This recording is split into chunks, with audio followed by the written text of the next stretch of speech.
there. Okay, good. And yeah, it just went red. Hi, everybody. Happy Wednesday. Happy whatever it is.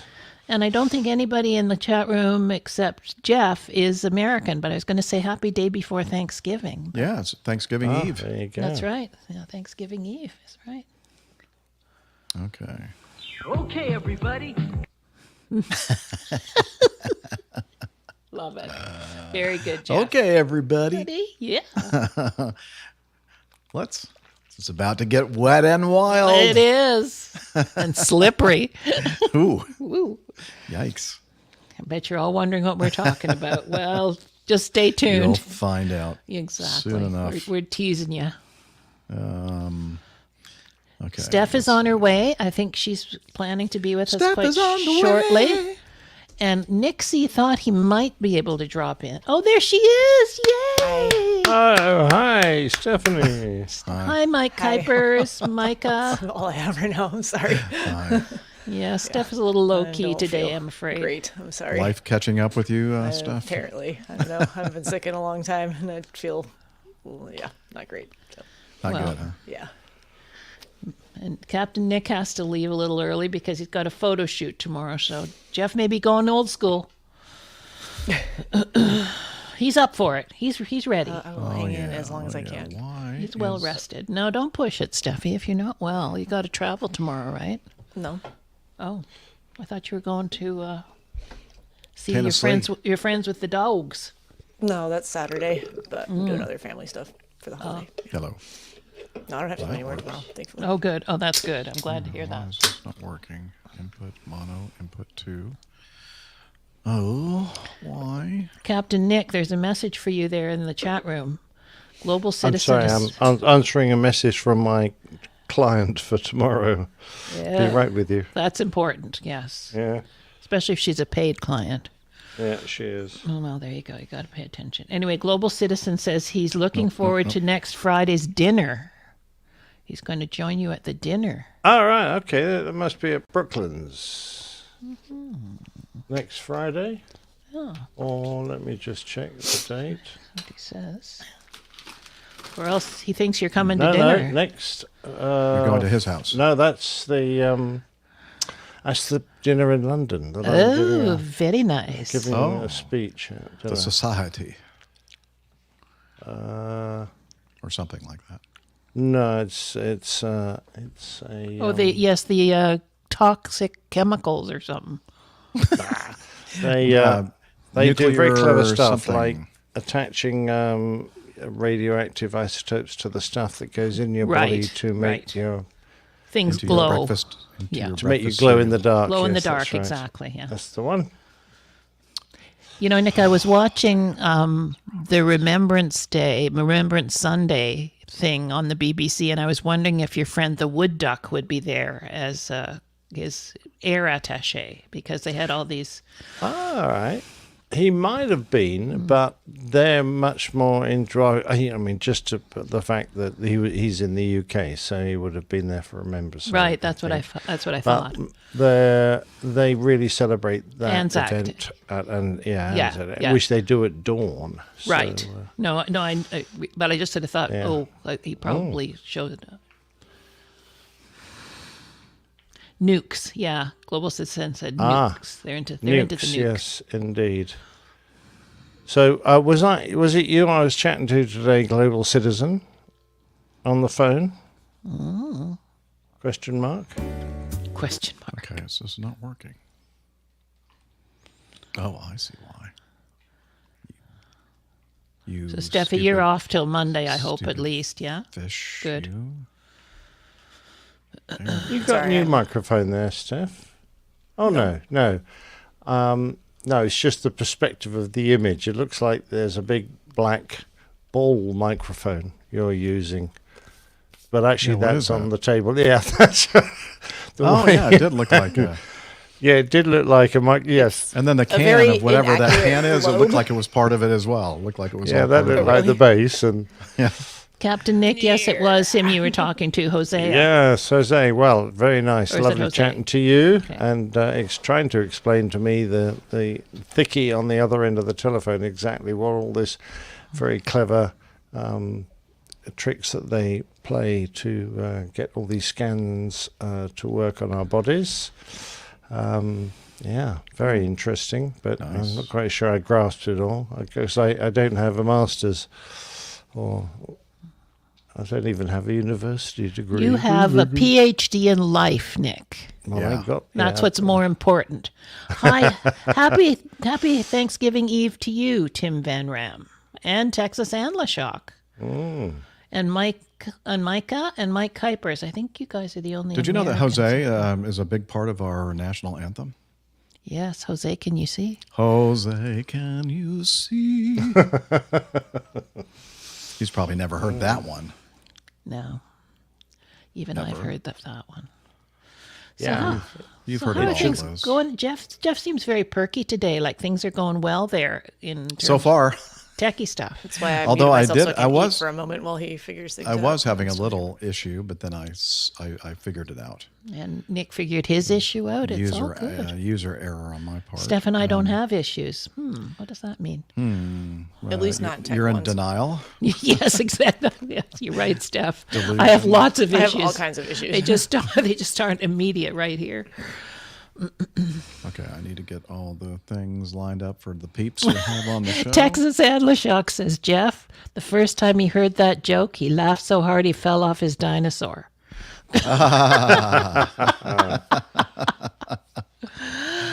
Touche. Do you want me to ban him from the chat room, Jeff? Yeah, he's out of here. Yeah, okay, bye.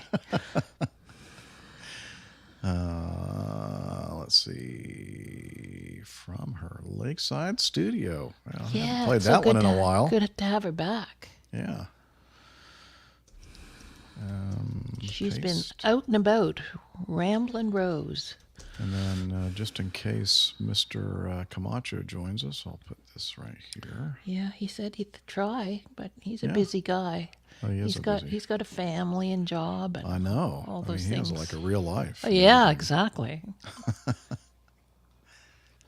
All right. Not all of us can be retired or almost retired. I Or know. It's so good, can Steph. if I you can't want. wait I could till be. you would be. You'll love it's it. gonna be a You'll while. love it. Yeah. I think of it as being paid for doing what I want. You're getting paid? Yeah, get a pension and Oh, stuff we're all like that. getting paid, aren't we? Yeah, in some way. Not. I'm just- not getting paid. I'm Yeah. just Well, I waiting guess- for the check to stop bouncing, and I'll be happy. You will get paid, Jeff, though. Yeah, I guess. That doesn't sound very encouraging. I don't know. Hopefully, my savings will last long enough till my last You'll make it last. days. I'm not worried. Not yet. Give me a couple You've years. got lots of driveways to park in that you can spend your. That's right. I can go down in like Free really parking. low expenditure kind of style. Exactly. If Yeah. need be. Minimal spend. Yeah. Come on, Poppy, come up. Okay, there's that. There's that. So I'm going to go ahead and hit the record button on the Reaper. On the Reapers. All right, say something, you lovely ladies, you. Hello, Jeff. Hello. Hello to you. No, I can Steffi. hear. I'm sorry. Can you? Never mind. Oh, You just did what we needed. And let's see. How about chewing on Unity? very loud. Oh, you know what? Chips I here, probably- so that's why I had muted myself. I think that I need to do something to get stuff. Mine says onto access to Uni- USB device Yeah. denied. Yeah, I know. Oh. I'm just going to say I need to do something. I've been banned apparently. Yeah, About he needs that to shadow band. re-permit you to. Well, so come in. we have 5 spots, but we have 6 people. That makes sense. So it's a floating have- ban. I have to I see, constantly I see. reassign. Someone, whoever can't show up, be bothered to show So up, gets it kicked pretty out. much should be Rick all the time, I would think. Yeah, you're right. It usually is, actually. Let's see. Subscriptions. Hi, Poppy. Okay. So, Steph, you don't ever inject radio pharmaceuticals into people, do you? Nope. Good. Okay. Okay, try it now, Miss Steffi. Oh, hold on. I might have to. Oh, no. Yep, you're there. I see you. Yeah, I see her too. She just turned blue on my stream deck. Looks good. Okay, let's Okay. test it. All right, Let's I'm go test. Meeting StreamYard.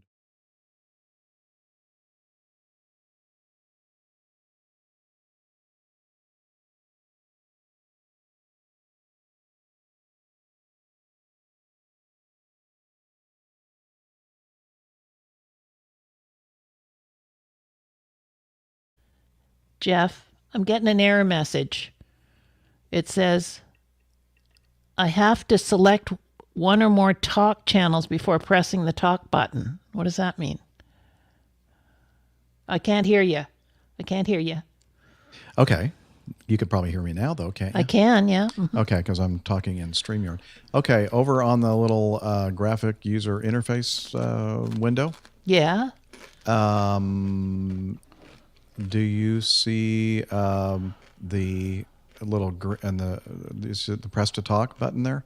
And do you see a little green thing going off into the number 1 radial? Yes, I do. You do. Okay. do. Oh, there it goes. Okay, it just allowed me to do it. Okay, I'm muting myself in StreamYard again.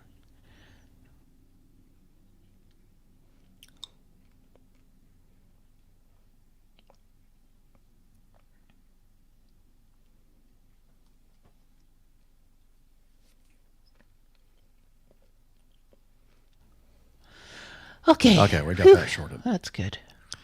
Well, I still hear Liz in. Yeah, no, I know. I just Okay. unvoxed myself. Okay. Hi, Sambolog. Excellent. Oh, I'm wearing my what's it called? what- Oshkosh. Oh, I think this is 2022 though, right? I don't know. He's showing us his breast area. Touching himself. Yeah, that's kind of sad. I'll be right back. Hi, Donna Rose. So we getting close there, Jeff? Yeah. Okay, Yeah, we are. Yeah, we are. that's good to know. We're getting Okay. close. Okay. So I'm recording there, and I'm recording here, and oh, is it coming? Oh, what? Yeah, I did get signal from you there in the thing, In the thing. the doohickey, and I think that we did a sound check already on the Radio Roger intro We and did. such. It sounded good. And so that means I just want to make sure that I have the thing ready. Yeah, I think we're ready. Okay, let's Excellent. hit it. Let's rock and roll. Here we go. You're listening to the Airline Pilot Guy Show. The view from our side of the cockpit door. WAPG. It's the Airline Pilot Guy. Airline Pilot Guy, episode 595. Yeah, he's up in the sky. It's the Airline Pilot Guy. Hello, you're listening to the Airline Pilot Guy Show, the view from our side of the cockpit door. With your host, Captain Jeff, broadcasting live from Studio 1A at APG headquarters in Roswell, Georgia. Today's show is recorded on the 22nd of November, 2023. Yeah, he's up in the sky. It's the Airline Pilot Guy. Picture light and he's flying by. With the Airline Pilot Guy.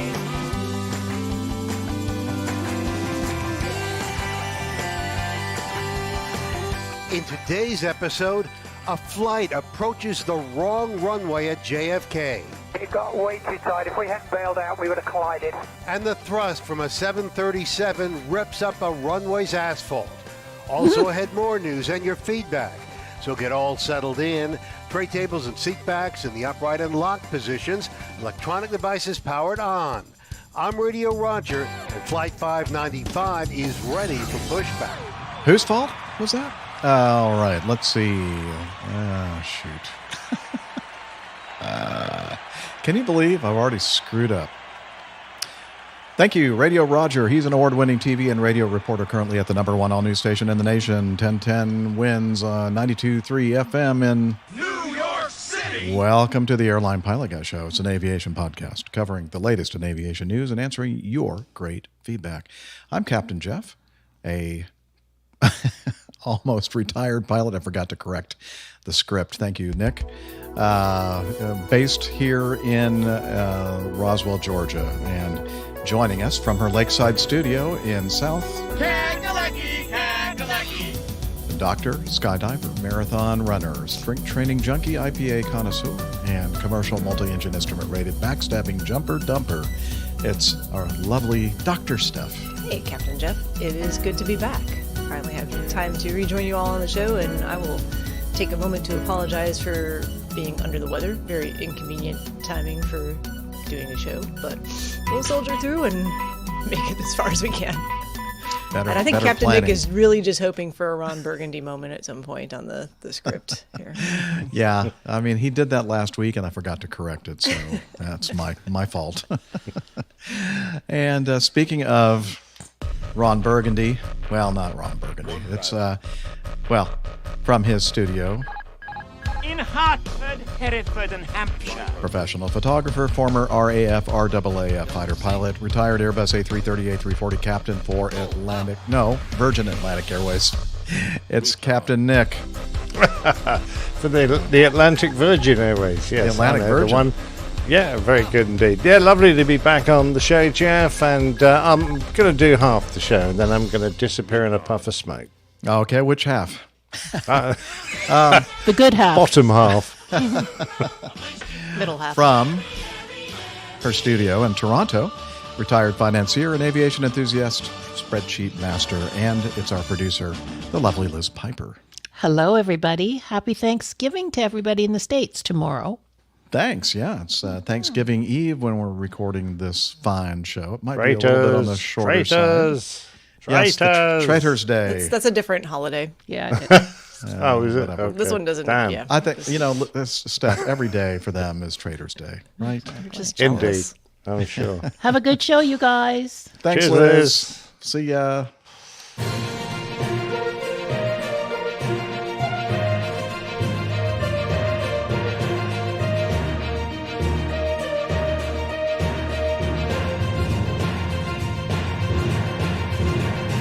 Stand by for news. All righty, let's start off with this item in our news. And it requires, of course, me to load a video. So let me do that. Should have done that beforehand. Being prepared is not my best skill. So you're not a Boy Scout then?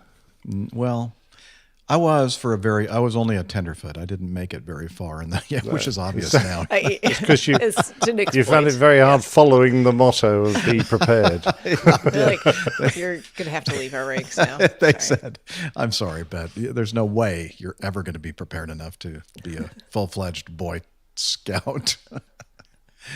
I don't want to think about it anymore. I'm going to start crying. Okay.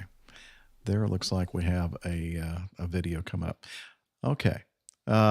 So our first item in the news is from liveatc.net, and it's a Bass Aviation.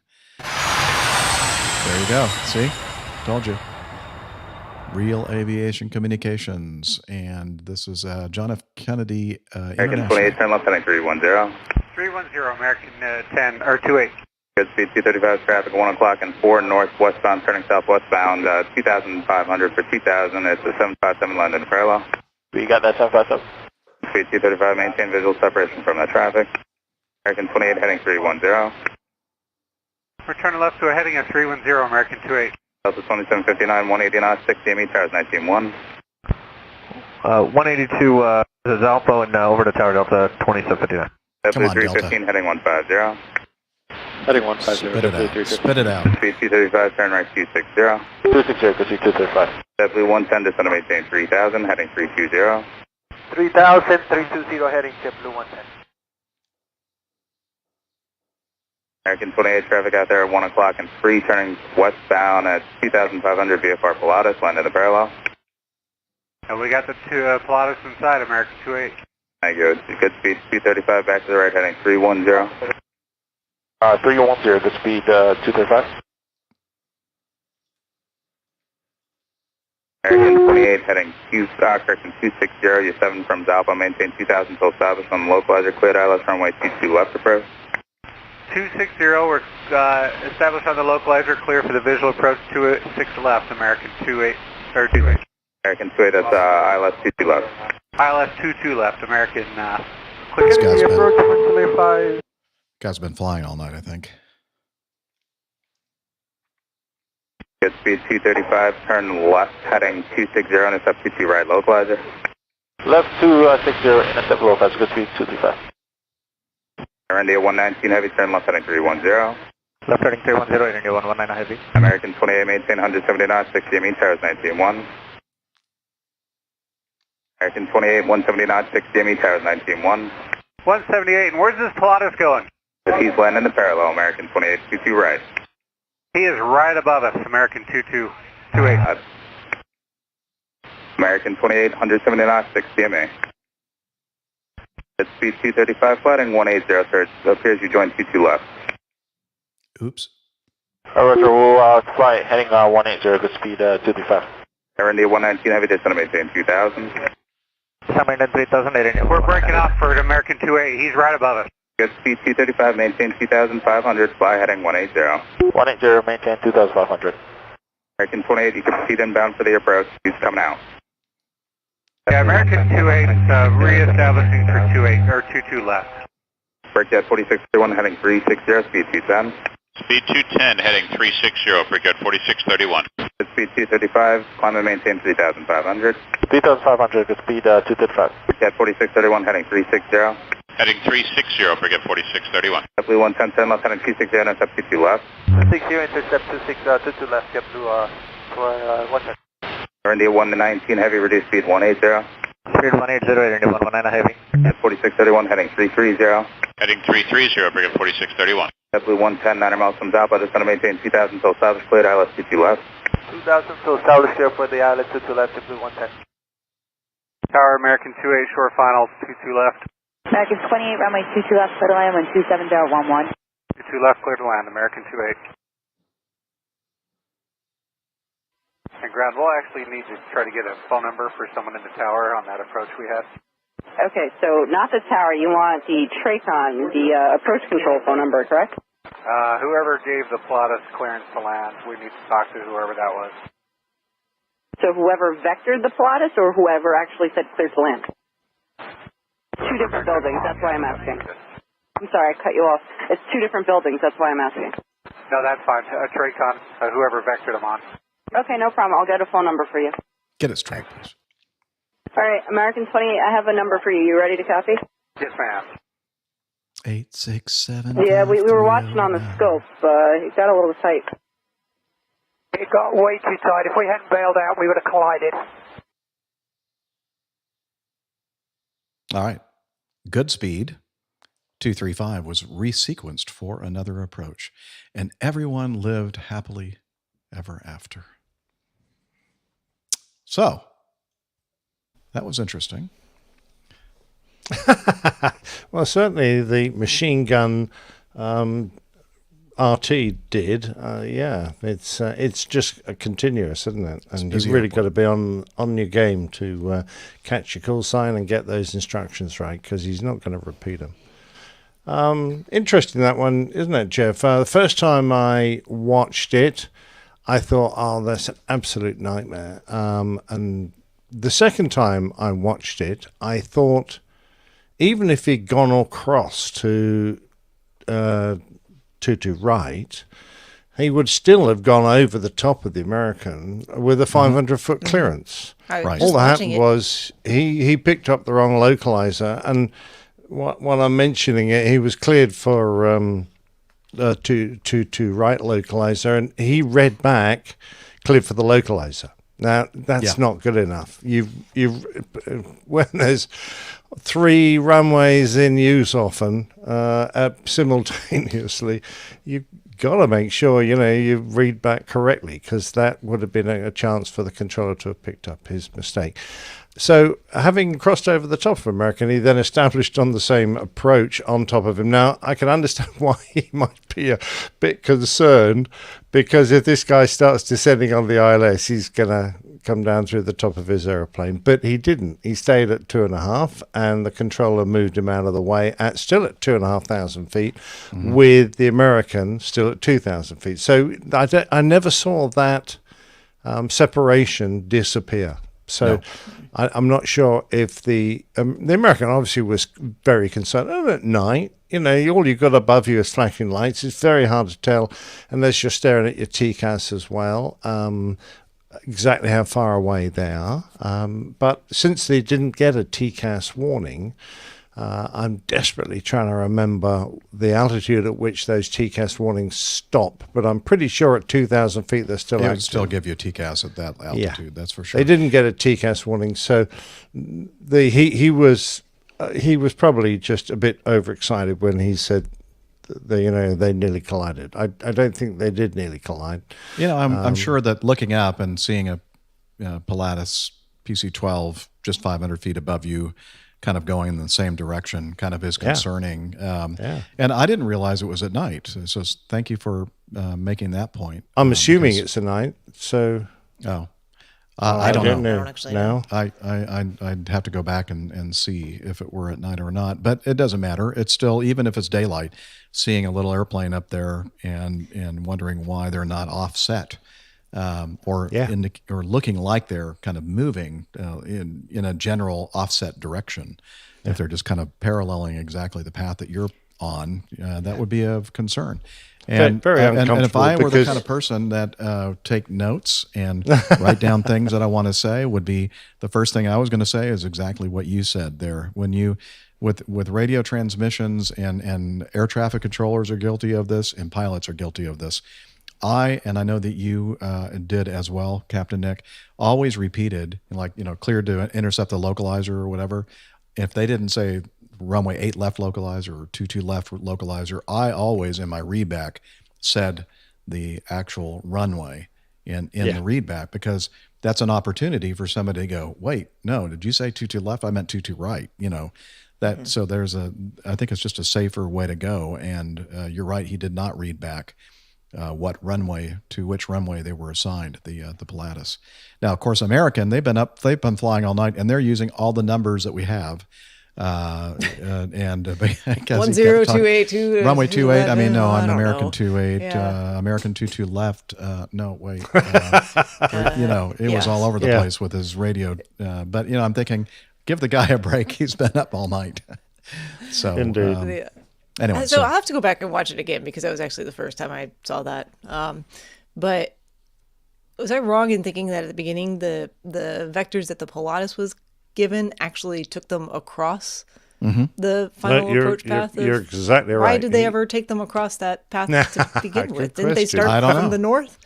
I mean, if you're going to join the parallel, they should have been turned in, and that's not how you intercept. I'm wondering if there was some other reason to try to get them a little bit more separation for whoever they were going to follow on the right. That's the only thing that I can think of. Yeah. But you're right. I mean, they started off on the other side of the final approach course, and kind of went through it, and then were given a vector 260 heading to intercept the 22 right localizer. And so as I was watching it, I kept thinking, I'm like, why is he taking him over there? Like it didn't make a lot of sense to me. So. But yeah, maybe there was something else going on with spacing that just they don't have on that visual for us. From what I recall, it's been a while. It's been years since have operated out of JFK. But when they're using 22 left and 22 right, to me it's always a mess, because those are the closest parallel runways that they have there, and it never seemed to bother me going the opposite direction, direction 4 left, 4 right, even though they're the same exact runways in the opposite direction. But you're out over the water. I don't know. It just seemed, it doesn't seem as crazy. I think one of the courses coming in, they may have corrected that by now, but I remember that one of them was offset when I was flying in there years ago. I think it was 22 Certainly left. the VOR was offset. Maybe that's it. By a reasonable amount. And there are people that have come down to minimums and visually transferred to the wrong runway because you're you're not pointing at at the all. wrong runway. Like, hey, look, there's a runway. Looks really good. Whichever one you want, it'll be fine. And it's a little bit You've longer than actually- the other one, so let's use I that forget one. how much. It's only about a 10-degree, if that, difference. But you're literally looking out in front, and there's a runway. That'll do. Led down the primrose path, right? Steph, I don't know exactly where the divisions are between the airspace, between LaGuardia. LaGuardia. That was going to be and, my question. If you're coming that way, is it because I know they designed? have a real problem with in that top left corner of their I'll have to pull it airspace. up and look at it, they have a but- real problem there. So that might be a reason why he took him inside the pattern and sort of S-turned him over the top of the American. And you're right, Jeff, coming in the other end of that runway, you're out over the sea. There's no real airspace problems. So, they can be, it's much easier for them, I think, to generate separation and just to run an easy path in. But I don't That's know. a good I'm point. assuming Maybe. it's legal to have any 500 foot of separation on that approach. So, doing what they were doing. So, I guess that's okay. But Well, good point made regarding the very close by LaGuardia Airport. And if JFK is on 22 left, 22 right, it's possible that they're landing 22 at LaGuardia and they're using perhaps 13 for departure. So I don't know what the winds were and what the arrangement was for LaGuardia at the time, but if they're using 13 for departure, it's one of those Yahoo maneuvers where you immediately take off and then you kind of head over to the right a little bit towards Shea Stadium or whatever they're calling it now. And then you kind of make another pretty sharp turn to the left to stay out of the Kennedy Because for people who airspace. aren't familiar, basically, if you're taking off 13, but then you have landing traffic 22 at JFK, if you extend those center lines out, they intersect not too far out beyond that point. Yeah, correct. So I bet that's what the setup was at the time. So Perhaps. that might be why that good speed was being vectored in a weird way. was it good speed or Godspeed? Well, Good it depends on when you're reading the words on the video. I think at first it said Godspeed, or maybe it was the other video that I was looking at, and then it changed to Goodspeed. And I'm thinking, I don't think I've ever heard that call sign before. I thought maybe are they saying jet speed? Because I know there's an airline out there that uses jet speed for their call sign, but I guess maybe it is Goodspeed. Well, Godspeed, Goodspeed. Yeah, that's right. Yeah, and make sure you tune the right localizer next Now, time. we're making an assumption that that's what happened, but I'm not so sure that that's the case, because maybe they were just taking their time getting over to 22 right. I'm going to guess that Well, in could the be. Pilatus was probably fairly aware of a much larger airliner 500 feet below them. I know it's I would hope so. I would imagine, even at night. I don't know if the weather was. They saw poor, them I don't think it earlier was. because they said they Yeah, they did said have the insight. 7 Yeah, times they said inside. insight. Yeah, they had him inside the whole time. Yeah, Trade Wind Aviation All right, is okay. the good speed call sign. Good speed. Okay. Yeah. Yeah, it's quite if you're using in a Pilatus. Can you maintain good speed? No, I'm in a Pilatus. Well, that speed that we're giving you, that's as good as it's going to get. Exactly. So an interesting one, but I'm not too sure the controller had any fault there. So phoning up track on might not have got him anywhere. Yeah, I'm not sure. Guessing it Maybe they just probably wanted to talk didn't. about it. Say, hey, what happened out there? Well, You know? Yeah. I have done that in the past and asked what's going on, and usually as long as you keep the conversation professional, you usually get educated, because the last thing you want to do is to pile in full of accusations and then discover that he did everything right and you're just overreacting. Exactly. Okay, shall we move on? Certainly. Yep. Okay, everybody. Okay, everybody. Come outside. Everybody ready for a wild, wet ride? Slip and slide. Okay, a Navy P-8A Poseidon overshoots Hawaiian runway and splashes in Kaneohe Bay. Let's see, they were doing some approaches over at Kaneohe Bay. Am I saying that right? Kaneohe? No idea. Ohi? It's something like that. After attempting to land on Marine Corps runway, the Marine Corps runway at Kaneohe, runway 22, Monday afternoon, according to Marine Corps officials. That was a wonderful sentence I just gave you there. I butchered the heck out of it. The P-8A reconnaissance and surveillance aircraft was on approach to land on the runway at Marine Corps Air Station Kaneohe Bay on the island of Oahu. The aircraft was landing and overshot the runway, said First Lieutenant Haley Harms, a Marine Corps Base Hawaii spokesperson. The aircraft assigned to Whidbey Island, Washington, called the Skinny Dragons of Patrol Squadron VP-4, landed at 1:59 local Hawaii time, ended up in shallow water just off the coast. The air station's main runway runs in a northeast to southwest direction. At approximately 2 p.m. local time, a U.S. Navy P-8 Poseidon overshot the runway on landing and ended up, okay, we're getting a whole bunch of quotes now from people saying the same exact thing. All personnel safely evacuated the aircraft. The crew assigned to Whidbey Island, okay, we already talked about that. 9 people were aboard the aircraft at the time, but no immediate injuries were reported. Did I mention that there were 9 people aboard the aircraft at the time, but no immediate injuries? Well, I'm sure that it's going to be written here somewhere soon as I scroll through this article. They are still being medically assessed, Harms said, and they're still being assessed, yes. And I will say that the P-8A Poseidon is the submarine hunter kind of mission. There were all kinds of good memes related to this That's his one. normal environment then, isn't it? Yeah. It's just he was cutting it a little bit closer than normal. That's all what they said. What I was going to say is... To find submarine must become submarine. Yeah, you must become the submarine. Be at one with the submarines. That's a possible show title right there. At one with the submarine. But I'm thinking that thing has millions and millions and millions of dollars worth of very, very sophisticated equipment in it. And I'll bet that it's all trashed now that it's been soaking in that seawater. That has got to be a...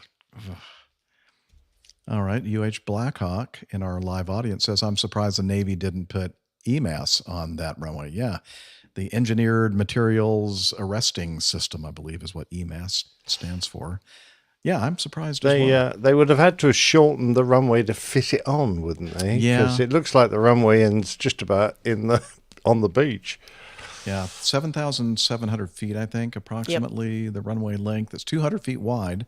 So if they landed the other direction, they may have been okay. No, 200 feet is still pretty short. Yeah, it's water on both ends of the runway for sure there. And another thing, trade winds, that's the windward side of the island. Trade winds usually are coming in from the northeasterly direction. So it's possible that they had I don't know. We don't have any METARs available to us to let you know what the winds were at the time, but I think it's very common for the winds to be coming in from the northeast, so it would have been a tailwind. Current winds are 070 at 8 knots. Currently? Okay. Mm-hmm. Let's see. iHall Boxes says, more P-8s in the water than submarines in the air. Wow. That's pretty rude. I didn't say that. It was iHall Boxes, one of our rude audience members. And I'm just going to say, I know the kit on board was very expensive, Jeff, but the airframe they chose to put it on was exceedingly cheap. So it sort of evens itself out in the long run, doesn't it? All right, here we go. We're already starting. Micah has a comment in our live audience. Remember, the P-8 is really only a 737, not a difficult airplane to fly. Well, I can't fly it. Have you ever tried to fly it? I've never tried to fly one. I don't. Oh, I know where he's coming from. Captain Jeff Felmuth used to fly the thing, and I mean, if he can fly it, anybody can fly it. Yeah, indeed. But he's very handsome. Love you. I love you, man. By the way, we did make the transfer of control or of Hats. custody Yeah. of the captain's hat, Steph. So Yes, I heard. Still looking for that QRH though. Yeah, it's he was confused about what airport he would need to fly to retrieve it from its current safe keeping Well, he's spot. getting to be a little bit older. I know. Yeah. People get confused as they age. Just take the last show, for instance. Well, not you, Liz. I mean, there are exceptions. You and Captain Nick are clearly exceptions to that rule. Yeah, doing his best. Anyway, is it time for the next one? Okay. Yes. Let me bring it up and make sure that I haven't skipped one. And here we go. 1B. A Copa Airline. This is from the Aviation Herald.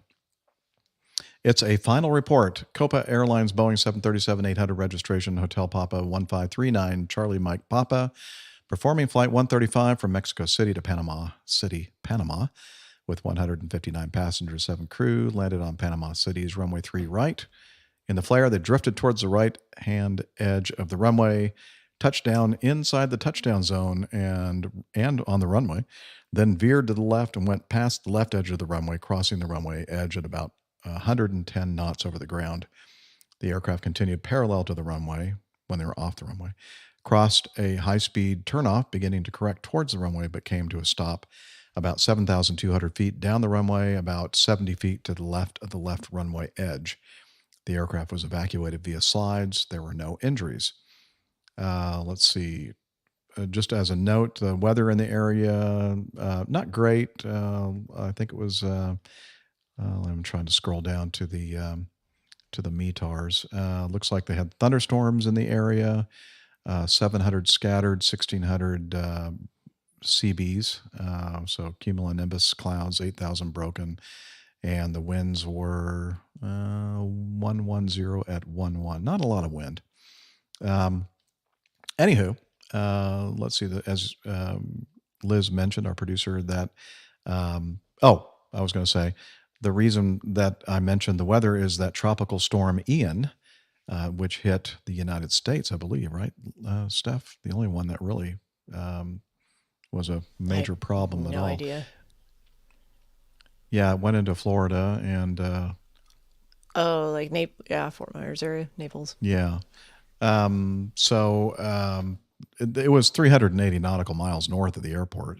But as we know, hurricanes can influence a lot of area. And so that was maybe one of the extreme southern outer bands or something that was hitting the Panama City, Panama area at the time, apparently.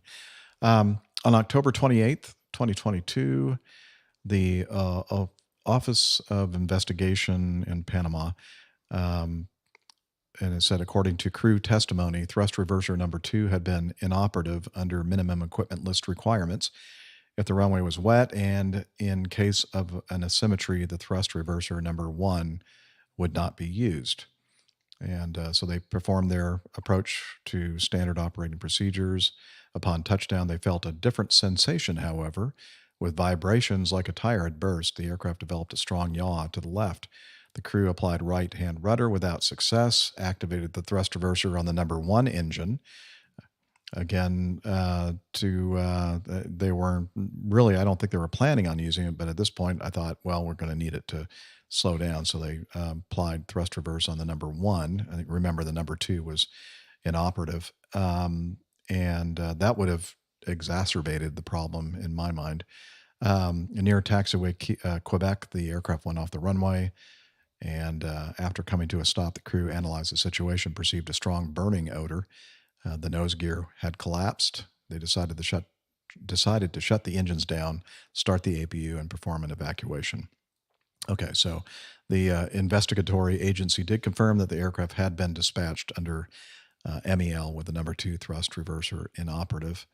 On November 17, just a few days ago, the final report in Spanish only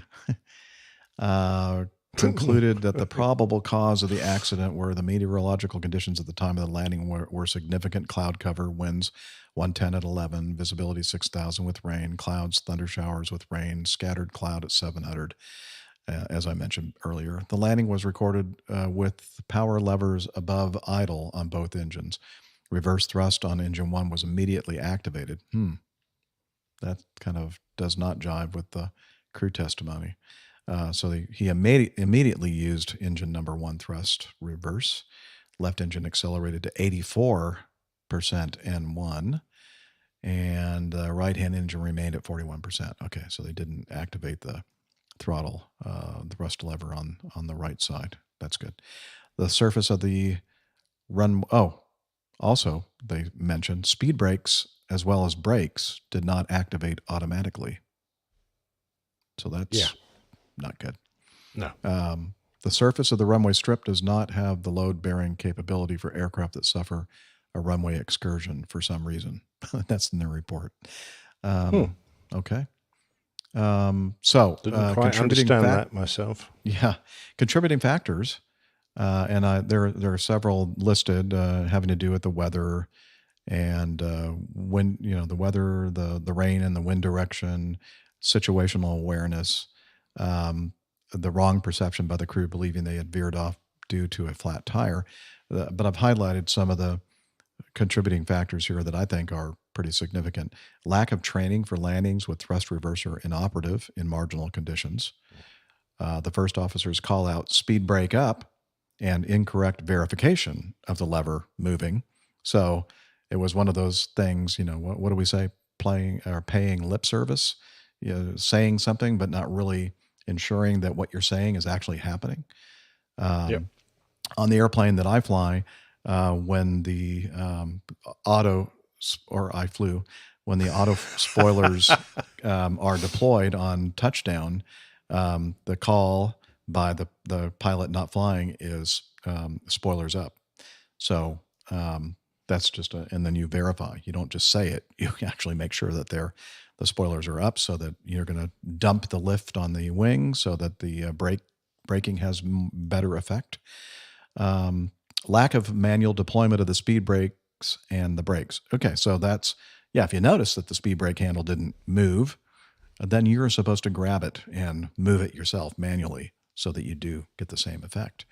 The crew did not reduce maximum reverse power on the left engine when the aircraft began to veer to the left. Okay, that's another thing that you're supposed to do. If you use that one thrust reverser, asymmetrically, and you find that it's not helping the situation and you're ending up having to, you're moving to one side or the other, then you have to reduce the thrust on that asymmetric thrust reverse so that you can, keep going straight.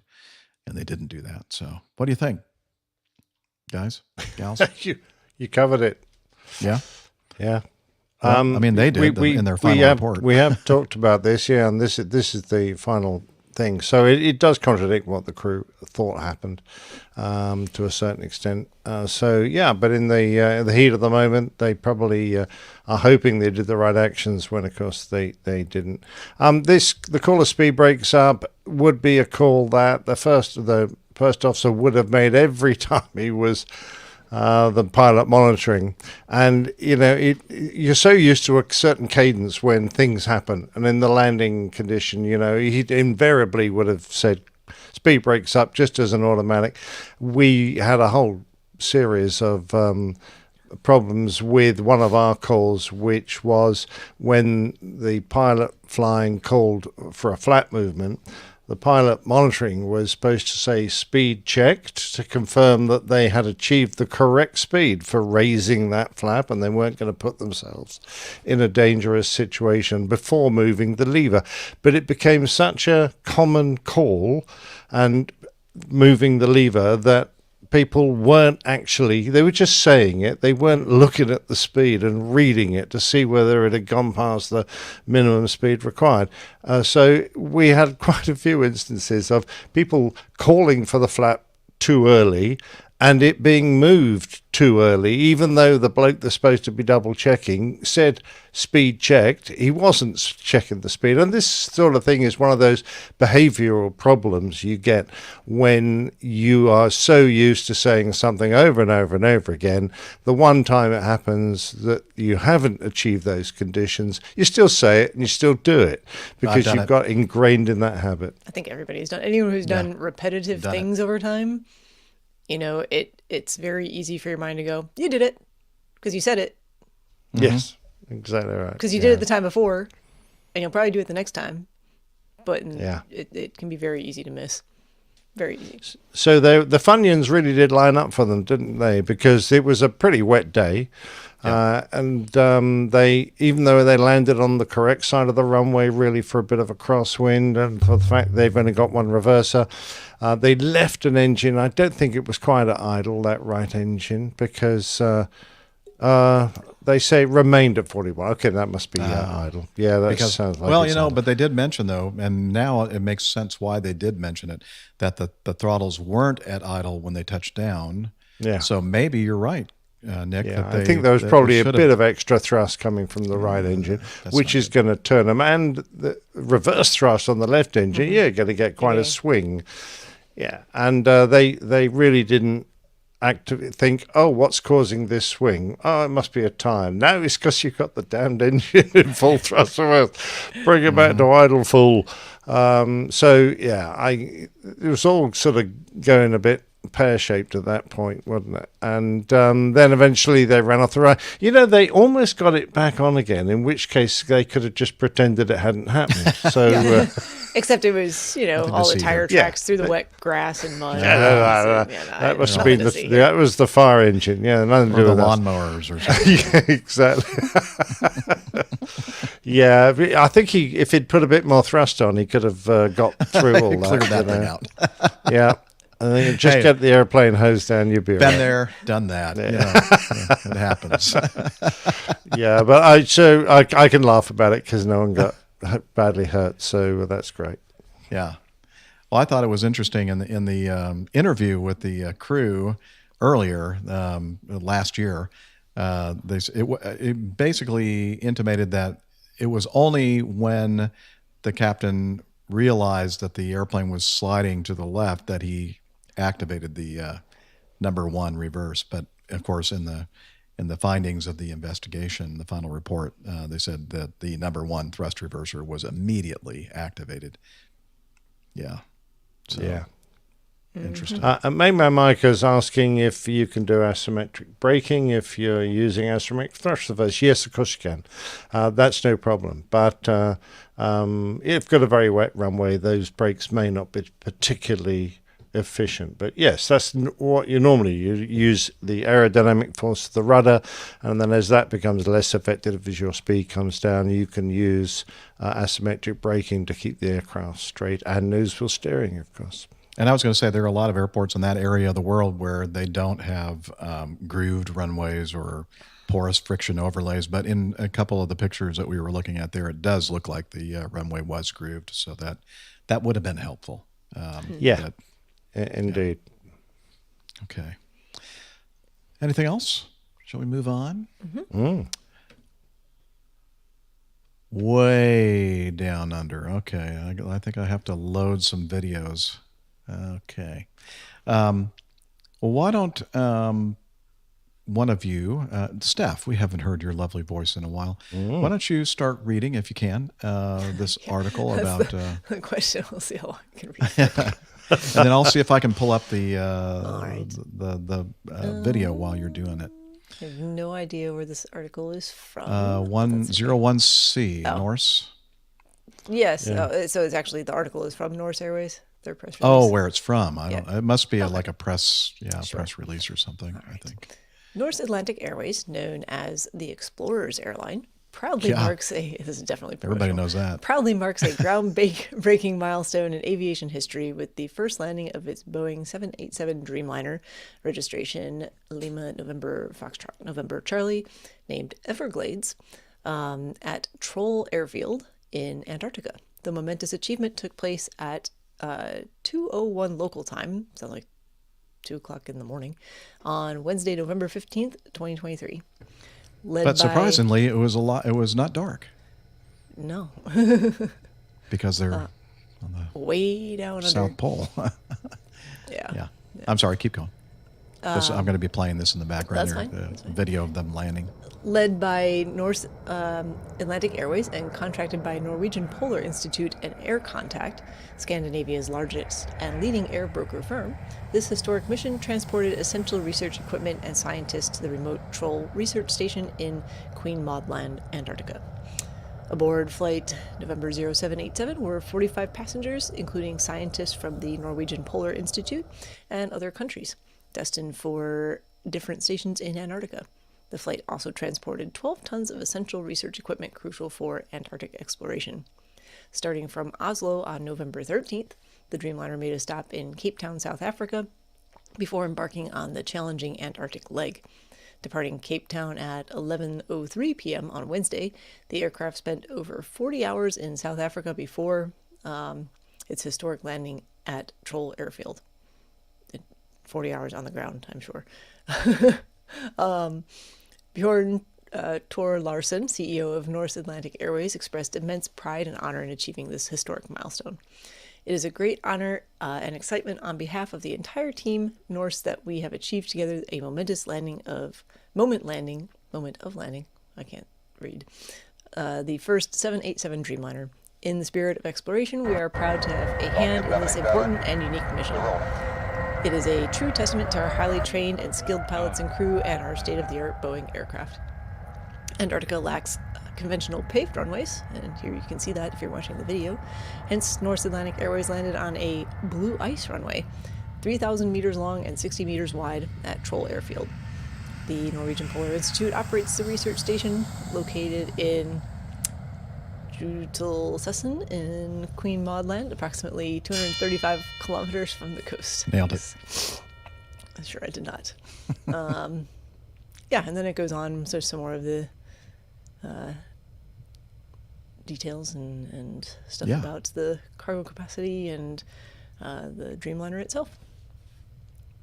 So. Yep, we just...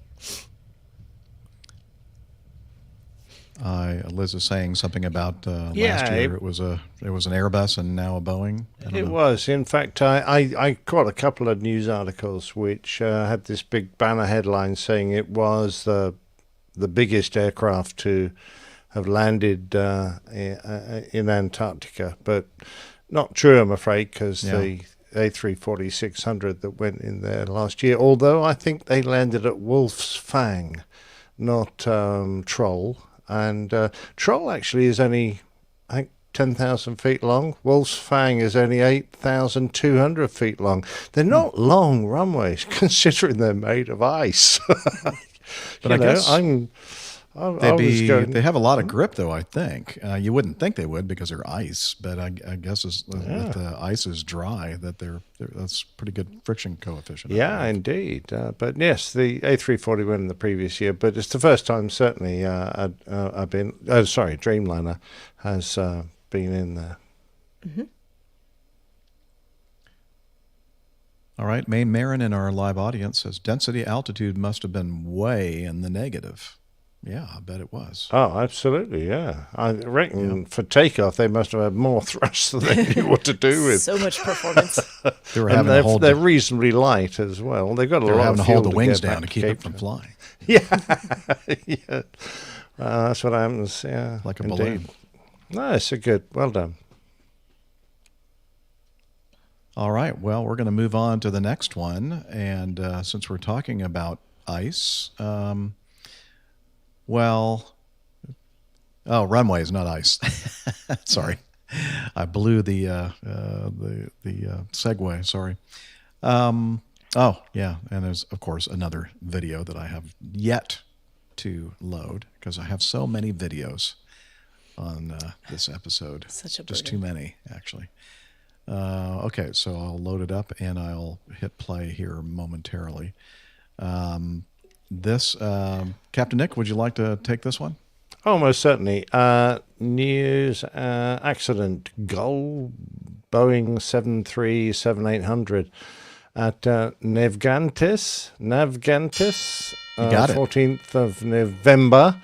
So Gold Transportes Aereos Boeing 737, registration Papa Romeo Golf X-Ray Tango, performing flight G3 1843 to Rio de Janeiro, had backtracked runway 25, turned around for departure, but when applying takeoff thrust, a large portion of the asphalt was blown up and hit the tailplane. And if you're looking at the video now, you'll see it happening any second now.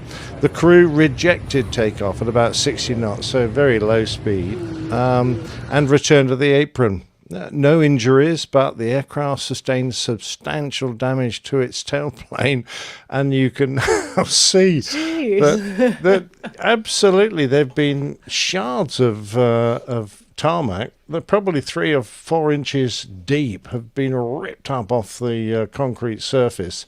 So I suspect that's been breaking up for a while, and finally the 737 produced enough thrust to rip it away from the runway.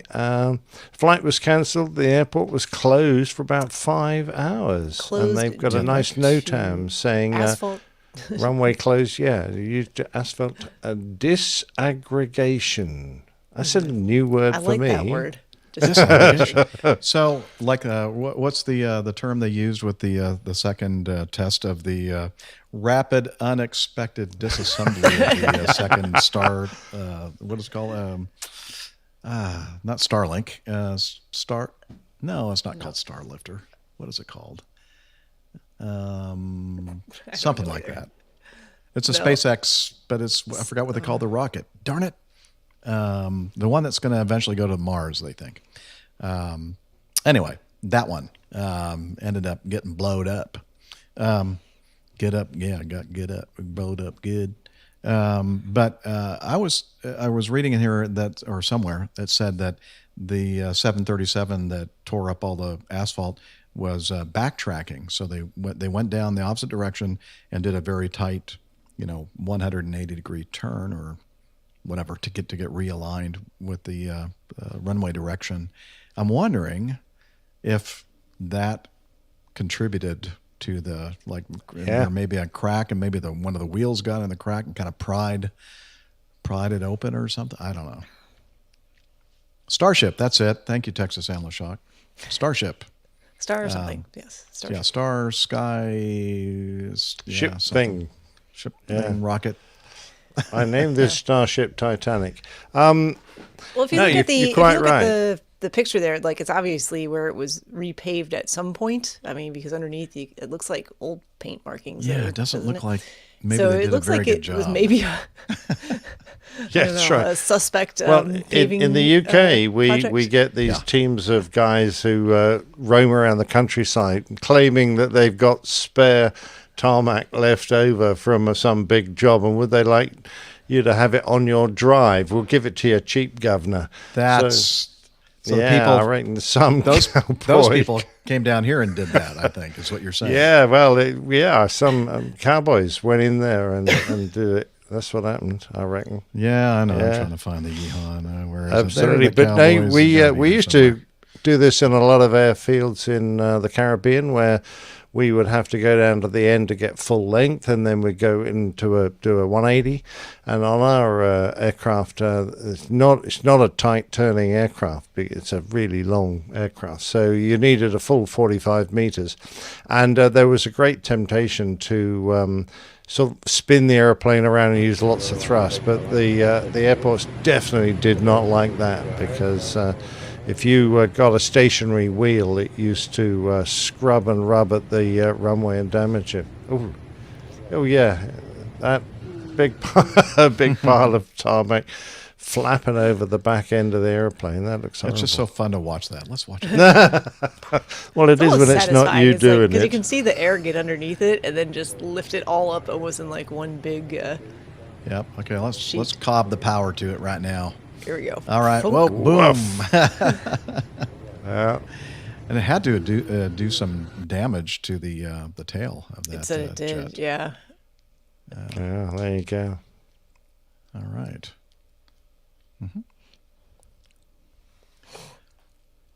Yeah, I don't want to do all of them because I'm kind of thinking let's do a kind of a shorter show today, just to kind of give everybody a break. And Steph's not feeling 100% and 100%. Making it though, making it. But okay. So what would you like to do, Liz?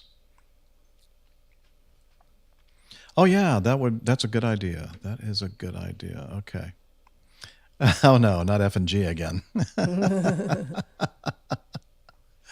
Although the E was an interesting one, but we can save that, I guess. Okay. Well, after all that homework I did. I know, because I knew that you'll remember, Nick. You'll remember. Okay.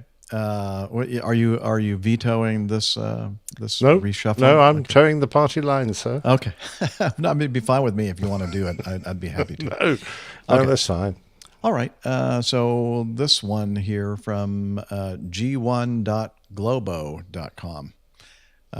Okay. A Brazilian news source. Plane crash kills 12 people in Rio Branco. Acre, I guess, is what way you'd say that. I'd say acre, but that can't be right. 10 passengers, 9 adults and 1 baby, and 2 crew members died in the crash. According to ANAC, or ANAC, the plane was in good condition. The aircraft took off from Rio Branco, was heading to Envira in Amazonas, but crashed at around 7:21 a.m. local time. There were 6 men, 3 women, 1 child aged 1 year and 7 months on the aircraft, in addition to the pilot and co-pilot, according to the passenger list. They believe all 12 people on board died, and the aircraft was in good condition. Okay, we've already gone over all that. The aircraft was in good condition. I don't know how good condition the engine was apparently in. Well, oh, I see. Okay, yeah. So this is an airplane that you're familiar with, Steph. So why don't you take over? It looks like a PT-6 Caravan, which is actually not the same engine configuration that I fly. But no, I'm just looking at some of the diagrams that they have here of where the airplane took off from and where it ended up. It looks like it's all in Portuguese, unfortunately, but it looks like it was pretty close to the end of the runway there. So it doesn't sound like they made it very far at all. So I scanned through this article, but there's no real information about even like eyewitness accounts or anything other than crash shortly after takeoff, heavily wooded area. So clearly not a lot of outs of where you can. I mean, the Caravan's a pretty capable aircraft if you've got a field or something that's fairly suitable for landing. Forest landings are definitely possible in smaller spaces, but this all looks wooded and not a lot of options. So it sounds to me like low altitude or shortly after takeoff engine failure and just not enough room to turn around and come back, and no good options for outs, unfortunately. Yeah. And even the aviationsafety.net website, which usually has a little bit more information, but basically they just said it crashed on takeoff. Yeah. Yeah, I mean, it just sounds like a engine failure on takeoff and not enough altitude to do anything workable with. So sad occurrence here. That one we talked about a few shows back, that wasn't a PT-6. That was the same kind of. That was a Garrett, the Superman converter. Garrett, okay. Mm-hmm. But in general, those turboprop engines are pretty darn reliable. They're very reliable. Especially, I mean, the PT-6 is a very reliable engine, but there's a lot of instances out there if you go digging through accidents and incidents of engine failures as well. They do happen. Yeah. Well, it's a shame. Yeah. All right. Okay. Let us do that. Let's push the button that does that. That no pilot should ever push. The button and I pushed it. Oh no! But pushing buttons. I don't know. I'm not a pilot anymore, I guess. Wait a minute. I still have a license that says, or a piece of plastic that says I have an airline transport pilot certificate. Yes, it's current.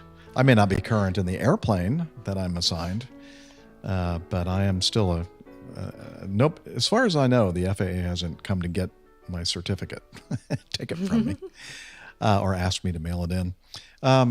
So, Steph, we're going to start with you because, gosh darn it, I mean, you haven't been here with us for a while, and we've missed you, and we know that you've been very, very busy. And I don't know where you're going to start, but well, I asked Liz to remind me when the last time I actually made it to a show was, because I couldn't remember. I'm sorry, but just looking back at my calendar to remind me where I've been. We think it was the last week of October. Does that sound correct? All right. So if it was the last week of October, that was a show that was recorded on a Thursday.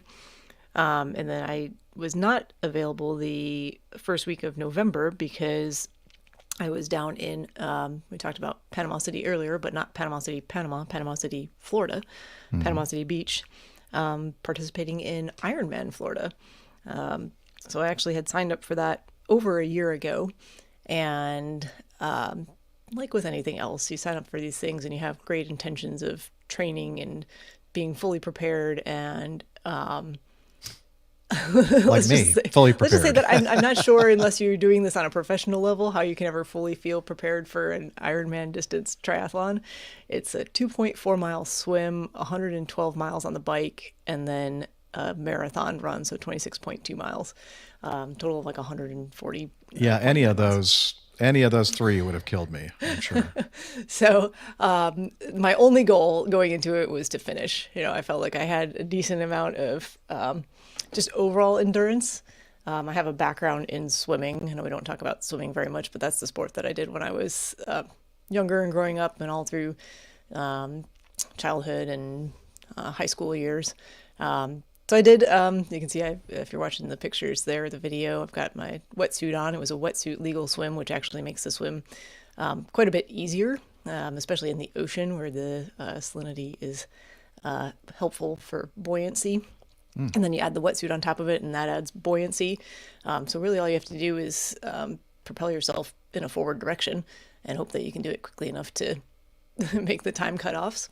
So it was actually a 2-loop ocean swim. So there was a pier, and you go outbound on one side of the pier, and then you do kind of a cross, and then come back, and then you get out onto the beach. And this is actually after the first loop, and then you have to get back in the water and do it all over again. The water temperature, so 1.2 miles at a time. The water temperature was great. It was like 75 degrees, which still made it wetsuit legal for everyone who wasn't a professional. Because that would be like the wetsuit almost made you overheating, right? No, that was comfortable for me. Maybe and you didn't have to. You could go without a wetsuit if you wanted to. So there's no requirement to wear a wetsuit until it gets much colder, and then they don't want people to get hypothermia, but 75 is fine. But I don't do a lot of open water swimming. All my swimming background is in a pool, so I was a little bit nervous about that. I do live on a lake here where it's possible to do, quote unquote open water swims, but there's no waves, there's no currents, there's no, we have snakes and things, I guess, in the water here, and turtles. But man, there were a lot of jellyfish. I'll tell you what. Oh, right. Oh. And big jellyfish. Like, I've never seen jellyfish that large in person in my life. Well, it's a good thing you had a wetsuit on then, right? Yeah. Actually, when I was out, I got there a few days early because I wanted to get in the ocean and swim a little bit, and everyone kind of does that. And I actually brushed one with my hand the first day. But one of the really big ones, those were probably 500, 600 meters offshore. My practice swims, I only went out maybe 200 or 300 meters and then just turned around and came back. So there were smaller ones there, kind of like the moon jellies, and I brushed one of those. And historically, I've always been kind of like just allergic or reactive to them. Yeah, so my hand got really itchy for a couple of hours after that happened. It wasn't a jellyfish sting or anything. I just kind of brushed it and had kind of a little rash and itching. But fortunately, during the actual swim itself, I didn't have any issues with the jellyfish. So it was good. That's good. So I made that. My goal time was I've just ballparking it, not really sure how I was going to do with the current and winds and everything else, but it was a really pretty close to ideal condition day for the swim. So my goal was an hour and a half, and ended up being an hour and 26 minutes, I think, through the swim. Good job. So I was happy with that, and it didn't feel, it was on purpose, measured, easy, got a whole rest of the day ahead of me. and then right onto the bike. And I am not a cyclist. So, yeah, the pictures would suggest otherwise, that perhaps I have a background in cycling, but I really do not. I did one longish training ride over the summer, which is very insufficient, and the rest of my time I spent riding on my trainer in my home gym, because riding bicycles on the road in an unprotected environment is terrifying to me. I have no desire to do that. Okay. So again, I'm getting out there kind of out of my element. I'm not a road cyclist. I'm not much of a cyclist at all. And I figured I could probably comfortably do 14 miles an hour the entire way. And that would put me like an hour under the bike cutoff. And I knew I'd be one of the slowest cyclists out there. Don't even care. Just want to get through it. Don't want to, wreck my legs, because you still have a marathon to run after that. So I went out and I was doing my, I was pretty quick out of the water. And then I was doing my 14 mile an hour cycling, and there were a couple people that passed me kind of early on. They're like, "Yeah, you got it." I was like, "I know. This is what I'm planning to do. Thanks." Like, I'm not on the struggle bus at all. But it's slow comparatively. That pissed you off, didn't it? I was like, "Yeah, thanks. I know. I'm good." I know you. You probably had to resist, not like really get kicking it into gear. And no, I mean, going like 25. I get where they're coming from. Like, I understand that mentality. Like, they're just trying to be positive. So I was like, yeah, I know and it's they not had the best intentions. My bike isn't one of the fancy triathlon bikes. Like, it's just a road bike. So it probably looked a little out of place as well, although there were other people on road bikes out there as well. But man, some of those bikes are, talk a lot about spending a lot of money on sporting equipment, like $12,000 triathlon bicycles. Like, that's carbon so much fiber. Of a car. Oh yeah. Pretty high tech stuff, but I did manage to get a flat tire at mile 40. No. Which also probably should have practiced changing flat tires on a bicycle more than I have. So that was taking me a bit of time to do, but support for athletes at these events, the Ironman does a really good job of having on-course support, and the bike technicians are allowed to help you manage any bicycle issue that you have, because they expect you to be there to be the athlete, not be your own, like, in charge of all your equipment, basically. So, does the bicycle have a reciprocating engine? Yes, I-haul boxes. It's called your feet. Yes. They reciprocate. So I had gotten as far as like taking the tire off and taking the tube out, and was about to change that out, and the bike technician happened to come up, because they had 3 of them out on the course. So one of them came up on me and said, "Would you like assistance with that?" I said, "It's going to be a lot faster if you change this than I do." So it was still, time. And I ended up only completing the bike course with like 7 minutes to spare on my cutoff. But I cut it really close. I almost didn't finish that. But my plan, I had also, up till that point, I had been getting, I'd been stopping at every aid station, because I planned to get off the bike, stretch my legs. Not being a great cyclist, I didn't want to be sitting on the bike for hours and hours and never doing anything, different to kind of counteract that. And then I got to the midway point aid station. I started doing the math as I was off the bike, and I went, I don't think I can do these stops anymore. Like, I'm taking too much time just being off the bike. So I actually did not stop after that point. I just kind of... What was the distance for cycling? 112 miles. Oh my gosh. I was on the bike for 8.5 hours. I can play when I do a 100-mile drive. I'm getting out and going, oh, gosh, legs are killing me. I'm pretty sure I went to Alabama and came back. That's like that's more than a century ride. Yeah, it's more than a century ride. And that century ride about killed me. Yeah. Oh, my gosh. Okay. So I survived that. And I also, at like mile 90, I was coming up to one of the intersections and witnessed just a really terrible car crash. So I hope those people are okay. Someone ran the red light. And no cyclists involved, nothing like that, but they crashed into their car, and that was pretty... Oh, man. Fortunately, there were cops there helping direct traffic for the race, and it's like, well, if you're going to have a bad accident, might as well do it in front of a bunch of first responders. So yeah, I hope they're okay. It looked bad.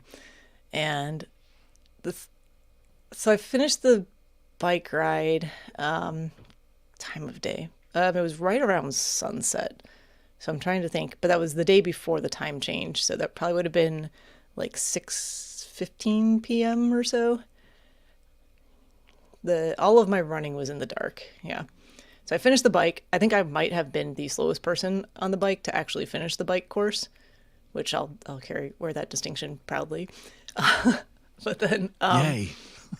but then my run went great. I got off the bike and I wasn't sure because I knew I was cutting it close on the time limit because you have 10 hours and 30 minutes from the time you get in the water to be able to get to the finish of the bike course. No, to complete the bike course. So there's all these different intermediate cutoffs, but that's one of them. It's a 10-hour, 30-minute, and that's an individual thing. So whatever time you get in the water, that's when your clock starts and you have 10 hours and 30 minutes then to complete the swim and complete the bike.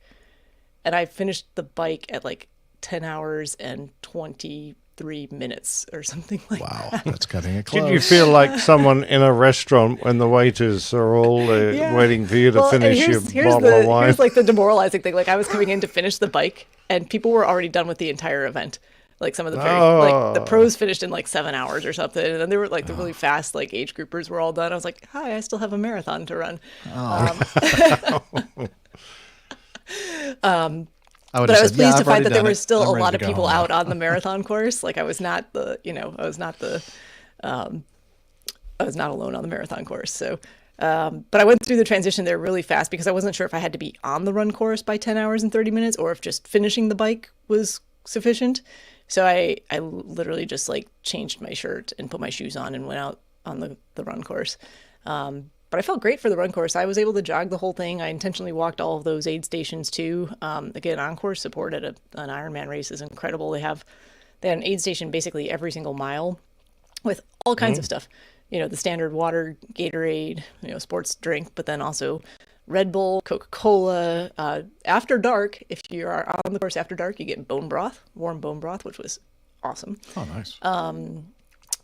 Pretzels, chips, like Fig Newton type bars, all kinds of stuff. So I was able to fuel and hydrate quite well, and I averaged like 12-minute miles with including my little walking breaks. Cool. Liz is asking if the temperature was cold at night. It was in the 60s. I don't think it was that cold.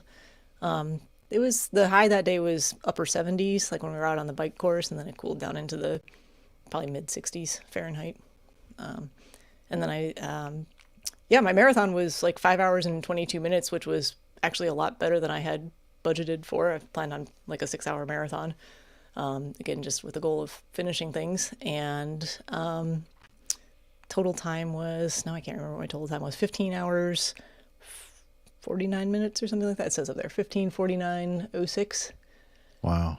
So there's a 17-hour total time cutoff. So it was over an hour underneath my cutoff time. Yeah, that's incredible. Yeah. Yeah, brilliant. And that was like an Good 11:30 job. at night finish.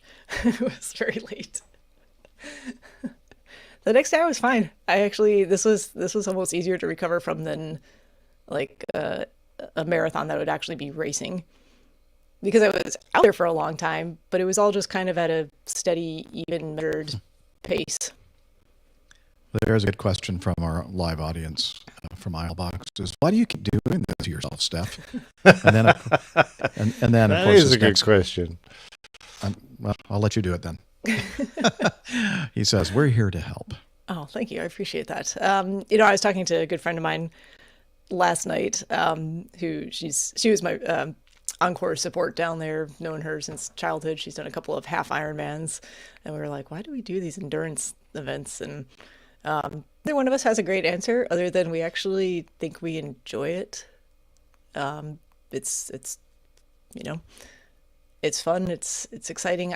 To me, I like big races where there's a lot of participants and there's a lot of people on the course. There's something nice about getting out there with, your fellow humans and putting in work and encouraging other people to, see what they're capable of doing and then doing it yourself. That's why. Still don't understand. It's okay. Yeah. Just like why people climb like huge mountains, Yeah, like they can keep Everest. that though. I don't like the Yeah. possibility of falling off of mountains. That's no. Yeah, not my. Yeah, I'm glad I didn't fall off my bike too. That would have been bad. I wasn't really worried about that for whatever reason. So are you going to do more of these Ironman comps? Yeah, I'd use an electric bike next time. An electric bike, yeah. I'm pretty sure that is against the rules. I would do really? another one. It's so green. I'm not in any hurry to do another one, because if I'm going to do another one in the future, clearly then the goal is to do it better, which requires time and training and things, which I just really don't have that type of time right now. Well, you can say you can check that box. That was the whole goal. It was to check that box and at least do it once. So. Yeah, indeed. And well done. Thank you. Yeah. You cracked it. Yes. Have I been doing anything else? Yeah, no. So there was a show in there, I think, where I don't know what I was doing that week. There must have been work stuff going on or something, because I missed. Yeah, I don't have it in my calendar, but I think there was something work happening the week afterwards, and then what was that weekend? I don't remember. I don't remember what happened the weekend after that either. Is that terrible? No? I think I want to say that I flew that weekend, but yeah, probable. I don't think there was a ton of flying. I think the weather was kind of terrible. I don't have any. Usually I'll have pictures from flying, but I don't see any. Oh no, I did. It wasn't. Yeah, it was not a ton of flying because the weather wasn't great. So we got a few loads of jumpers up, and that was about it. And then last weekend, I spent a little bit of family time in Las Vegas, but it was not a trip that I planned, but the purpose of the trip was the Las Vegas Grand Prix, which I know Jeff and Nick and others would be very interested in. Yeah, indeed. Yeah. What were your impressions? So I don't really, I think we've talked about this before. I used to watch some NASCAR stuff, but never really big into motorsports, anything. If it's on TV and I'm not doing anything else, and I'd sit down and watch races. But it was very interesting. So we had seats in the grandstand right by the sphere. So I don't even know what number of turns those were, but basically there was a 90-degree right-hand turn, and then the course kind of curved back around the sphere and then out onto Las Vegas Boulevard. So it was like, well, would it be more exciting if you were sitting over on the straightaway there, where you see them going 212 miles an hour? I think you'd just see them for half a second, and it would be gotta hear them. Oh. Yeah, exactly. So it was kind of nice to be in a slower section of the track. You could really see the cars going around. You could see some strategy playing out and jockeying for position and things. And I don't know. I like things that go fast, so I enjoyed it. I thought the race was a lot of fun. I liked the format of it with all the practice sessions and qualifying, and there was a lot of stuff in the news regarding this race just because it was the first one in Las Vegas, and obviously the first practice session didn't go real well. We were talking about that news item with the tarmac being ripped up by the airplane. It made me think of the drain cover in the manhole cover in Las Vegas. That could have gone really gone really poorly. And I am 100% in agreement with Formula One with canceling the rest of that session, obviously, and then taking the time necessary to repair the track, and then also not allowing spectators at the second practice session, because, man, that thing could have gotten into crowds. It could have killed somebody. People. Yeah. Until you know for sure that everything's safe and managed, there's no reason to have, crowds of people outside, especially at 2:00 in the morning local time. And yeah, that's just kind of a logistical and security and safety nightmare. They said it did more than $1 million of damage on that Ferrari. I heard almost $2 million of damage to the car. Wow. And then I don't get this. Maybe you F1 fans can explain this to me, but so they make the repairs necessary to the car, but it's outside of their allotted or their allowance for what types of repairs they're able to make. So this poor guy has all this damage to his car, and then he has to take a 10 slot grid penalty. It's called strict adherence to the rules, and I don't think the rules ever contemplated something like this happening, and it was very unfair. But it was super unfair. They said, well, that we have to follow the rules. So I'm hoping that there will be some kind of a change to allow an exclusion like this. In this case, that was horribly. I was one of the. Very punitive. I follow Formula One and listen to a lot of podcasts and that kind of thing, and they were saying that they kind of wished, the Missed Apex podcast said they were kind of hoping that like all of the other drivers would say, well, then I'm going to put on a new something or rather, like I'm going to, like Spartacus, like, no, I'm Spartacus, like solidarity, I'm going to, so that everybody takes a 10 grid penalty. Because it could have been any one of them, that Indeed, happened to. it could, and it was not their fault, and it's not like the team used up one of their battery packs and or wrecked it through an error. So why penalise the team? It's not their fault. In fact, it's Formula One's fault because they're the ones responsible for ensuring the track's safe. Yeah, exactly. So I'm going, oh, really? Yeah. So I didn't. That was not good. That was not a great thing.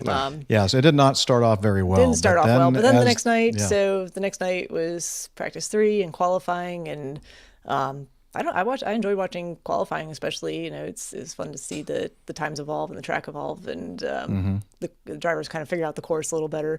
From where we were sitting, the one sharp turn, at least in the practice sessions and in qualifying, it didn't happen at all during the race, but they kept like getting really close to that wall and bumping it with the that left rear tire a couple times. That saw that happen. So you definitely just tell that with a new course, they were kind of still just figuring it out a little bit up until the last second before the race. And I think everybody thought that this thing was going to be a huge dud, especially after like the incident in the first practice one or free practice one. But then the race itself, at least what I saw on television, was amazing. It was an amazing, very exciting, action-packed race. There was a lot of action-packed. There was a lot going on. Yep. Yeah. It was fun to watch, and I like the format of just the 50 laps because it actually, it's not like a 4-hour, 6-hour long drawn-out event. It's like 2 hours, and it's that is. That's one of the things I really like about F1 compared to NASCAR is the fact that, if the race is not finished after you started 2 hours ago, well, then it's over. Yeah, basically. Yeah. Did I get to do anything else while I was there in Vegas? I didn't really do much of any. I had a facial at the spa at the hotel that I stayed at. It was very nice. Cool. You have a hot dog? I've been to Vegas probably a dozen times, if not more. So, no, I was just there for this event this time around. I didn't do anything else. Like I said, there's family time as well. So, I was going to say something else about the race before that too, but no, I really enjoyed the race. I thought it was a great event. Even though we were seeing only a limited section of the track from where we were sitting, they did a really good job with the audio-visual stuff. So we had big screens in front of us, so you could see the rest of the race unfolding, and the commentary was great. And there was choice to listen to, actually a choice of 2 different commentators because we had the little radios from American Express, which was a couple of British commentators, and then there were American commentators on the screen in front of us. So were these tickets quite expensive? I have no idea. I didn't. You were just along. I was just along for the ride on this. Like I said, I actually didn't even know what the purpose of the trip was until like 2 weeks beforehand. So it was a bit of a surprise to me, cool. Which was cool. Yeah. I heard that they were very expensive. And then. I know what I was going to say, because you were saying they were thinking the race wasn't going to be a very big success. And they were thinking that in terms of like, man, maybe we didn't even sell all these tickets. And definitely the first couple of practice sessions and even qualifying were kind of very under-attended. But I was like, I think people are just going to show up for the race on Saturday. I don't think there's a huge, even if the tickets were sold in like 3-day groupings or blocks, I don't think people are necessarily dying to go to every single session. They just want to go to the race and see the main event. And I'll tell you what, Checo, I forget his full name. What's his? Perez. I feel like we were sitting in his fan section there, sharing section, but it makes perfect sense because I'm pretty sure they all probably came up from Mexico, day before. It's a North American driver. Yep, exactly. Not too many of them. Yep, and he had a lot of fans in the crowd, and they filled up the grandstands on Saturday. So, yeah. Nice. Yeah. Makes sense. Captain Nick, Yes, How have you sir. Well, there's not a lot going on at the moment with me. I've got a few things coming up, but I'll get through those quite quickly. I'm off tomorrow for a photo shoot. Got a request from one of my past clients who now has new dogs and wanted a set of pictures for a Christmas present. So I'm not giving the Christmas present. I think her husband's going to have to pay for them. Hope so. Anyway, so I'm actually going to dive off inside half an hour because I need to get to bed. I've got a reasonable drive first thing in the morning to get to that. Anyway, that's that. And then bowling for the county, Hampshire County, again on Sunday. And coming up the following week today is a lovely dinner at Weybridge at the Brooklands Museum. Looking forward to that. And a couple of days after that, I'll be going up to London. And we've got Jose in the chat room right now. I was chatting to him today. He's the listener, has been a listener for quite a few years. And he works for the company Curium, who they provide the radioactive element of the material that goes into your body if you're going to be scanned, a CT scan or whatever, to make those bits that might otherwise be invisible clear and easy to see. And he was explaining some of the technical aspects of his industry, all very fascinating for me, who knows very little about it. And some of the dangers, of course, they're dealing with radioactive material all the time. And he asked, when we first got in touch, that I speak at this dinner and give a little bit of information about our approach to threat and error management, TEM, which, of course, we have had in the airline industry since the 90s. So I'm putting together a little after-dinner speech, trying to keep it lighthearted, and I won't crack a few jokes, I'm sure. And I think I'm going to cover the Osho defense. I don't know if you remember that plain tale, Jeff. Oh yeah, I remember that Osho. Yeah. So I hope that goes down pretty well. But we'll cover it. Yeah, that's right. I keep wanting to say mispronounce that and say another different word than Osho, but I must try. It depends how much we've all had to drink, I expect, because. Jose said it's good food and lots of booze, and I'm taking the train, so all I've got to do is stagger my way to the train station. Is this going to be televised or recorded in some way? No, I hope not. Oh, dang. Anyway, Jose, so make sure that's you get a coming recording up. of it somehow, a bootleg. So you It'll can be. share it with us. Oh, and wait a minute. Oh, excellent! Thanks. Well, I haven't even finished writing it yet. Is it going to be mostly doctors there, Nick? They no, actually, they're all chemists and people qualified in their field, but not. You really have to dumb it down if it were all doctors. Yeah, I know. Yeah, that's true. Yeah, exactly. So I wouldn't count your chickens, Jose, because you haven't heard it yet.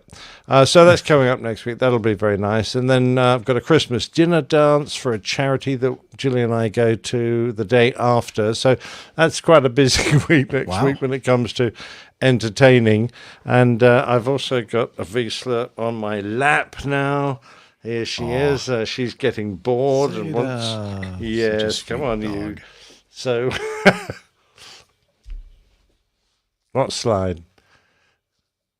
Got a logbook slide. Okay. I forgot about that. Pop it up then. This was just something that arrived in the mail the other day. I've forgotten that I had sent off for it, and it's a chunk of metal, and what. Liz has put up is a picture of this item. Now, we aircraft skin. I've got a few of those from bits of Airbuses that I've flown, but this goes back a lot further. So this is part of X-Ray Tango 907. It's the registration of a Phantom, an F4M. So that in the Royal Air Force was our FGR-2 fighter, ground attack and recce capable Phantom. And it was on the conversion unit. So I've got my logbook here, and I flew it on December the 29th, 1977, with the amazing Roy Lawrence, who was a flying instructor on the Phantom. Now, he was the lovely chap that went off and shot down a Jaguar with a live missile, which I have covered in a previous plane tale. But at that point, he was completely innocent. This was going to happen in the future. Anyway, I flew with him, and he cleared me off to go and do my first solo with a student navigator, because I was a student pilot, and we had student navigators on the course, and I've been teamed up with a lovely Brian Hinton, BK, and we went off together and tried to pull the wings off this this Phantom. Anyway, so I've got a bit of X-Ray Tango 907, which was a lovely. I wrote off for it, or paid for it quite a while ago. It took a while to get here, and out of interest, it's made in Ukraine. The company have set up a place in Ukraine where they cut these bits of aircraft skin up and engrave them. So I thought that's really nice that we're trying to do a little bit to help the Ukrainian economy, which must be in the doldrums right now. So anyway, that's all my news, and let's talk about the cover art from last show. Cover art, the rambling road trip. I do like the WKRP reference.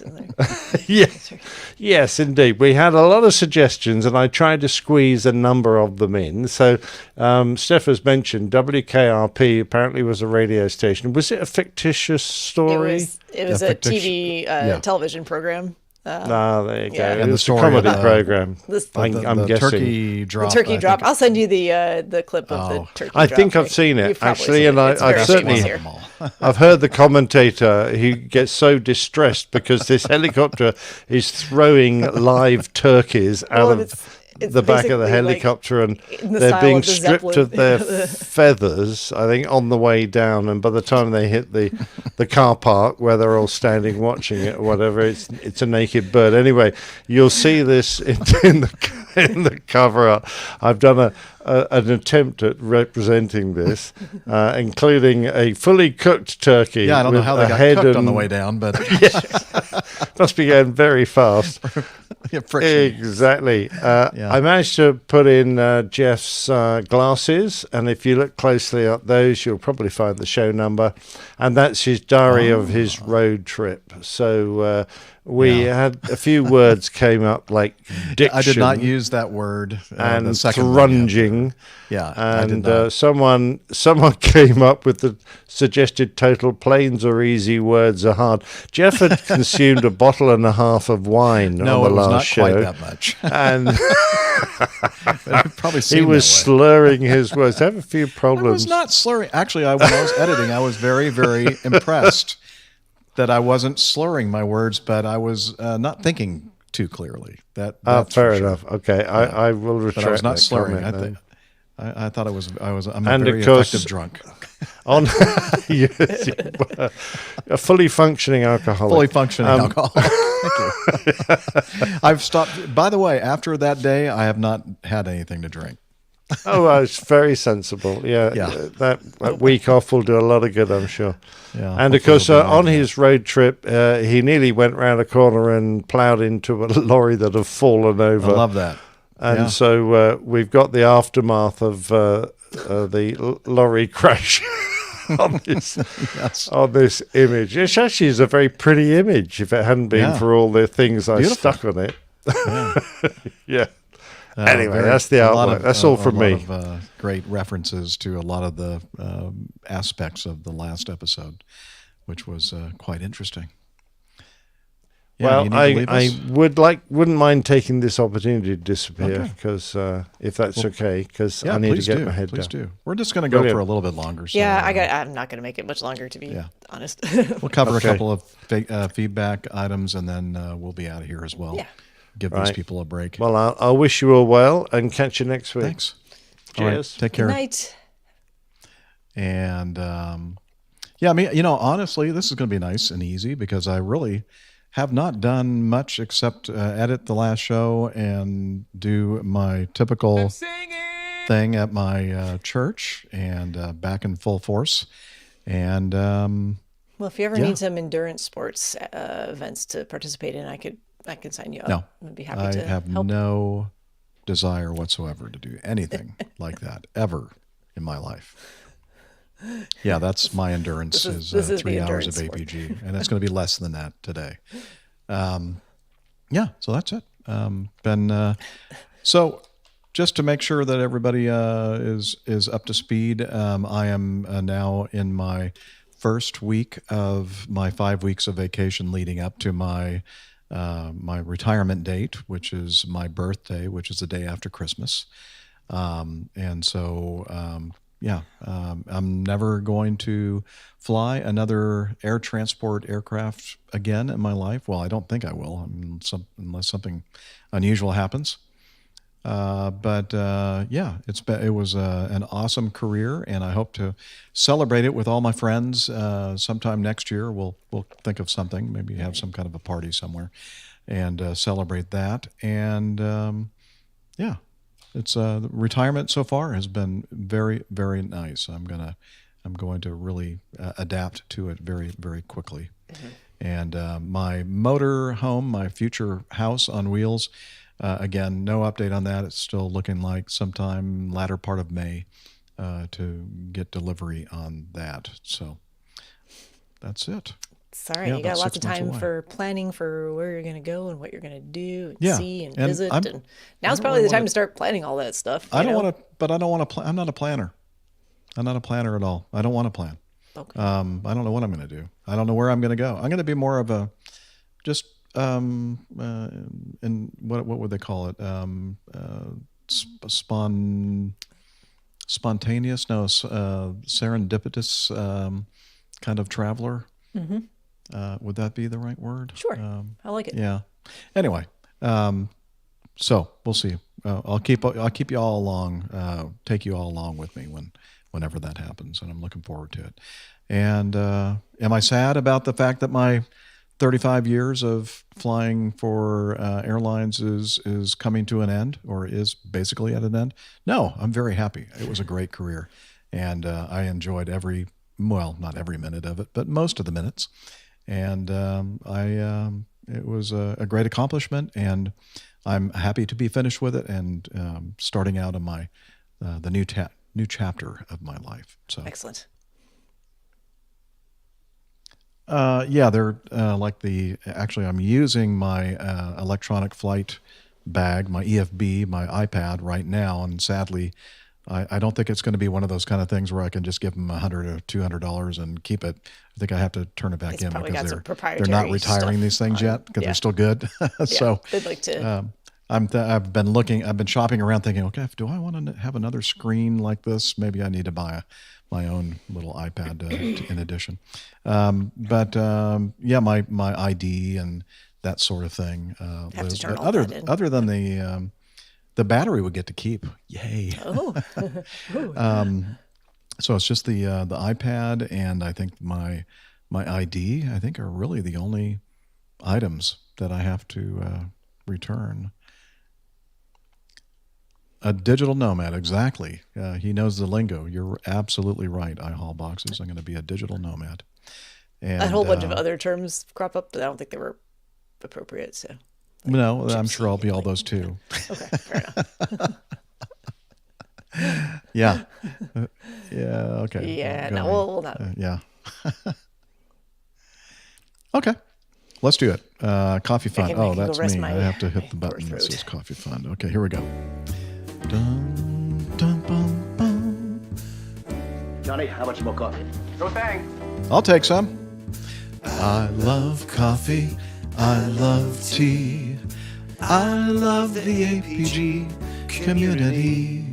Coffee and tea and the Java and me.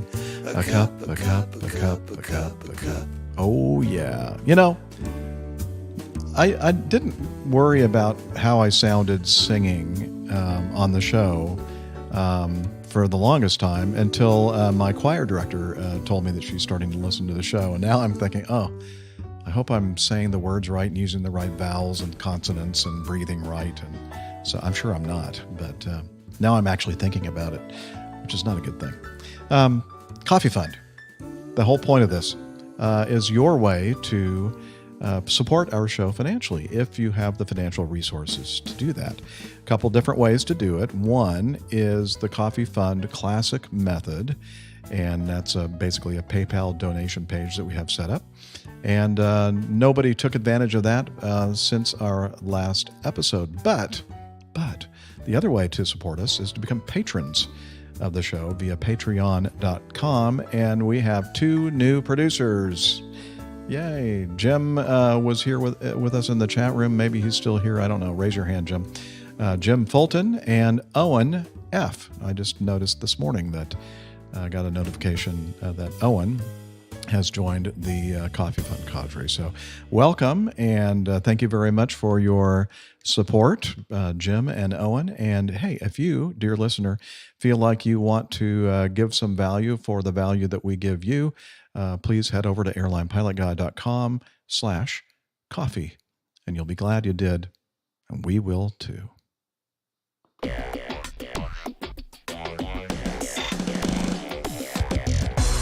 Captain, incoming message. Do I need to go over the Coffee Fund again? Okay. Let's see. Let me get, I'm trying to find I'm just using my little iPad for my big screen, which is not big. So I've got not much screen real estate here today. So number 3. Okay. Let's start off with this from Mark. He says, wait a minute.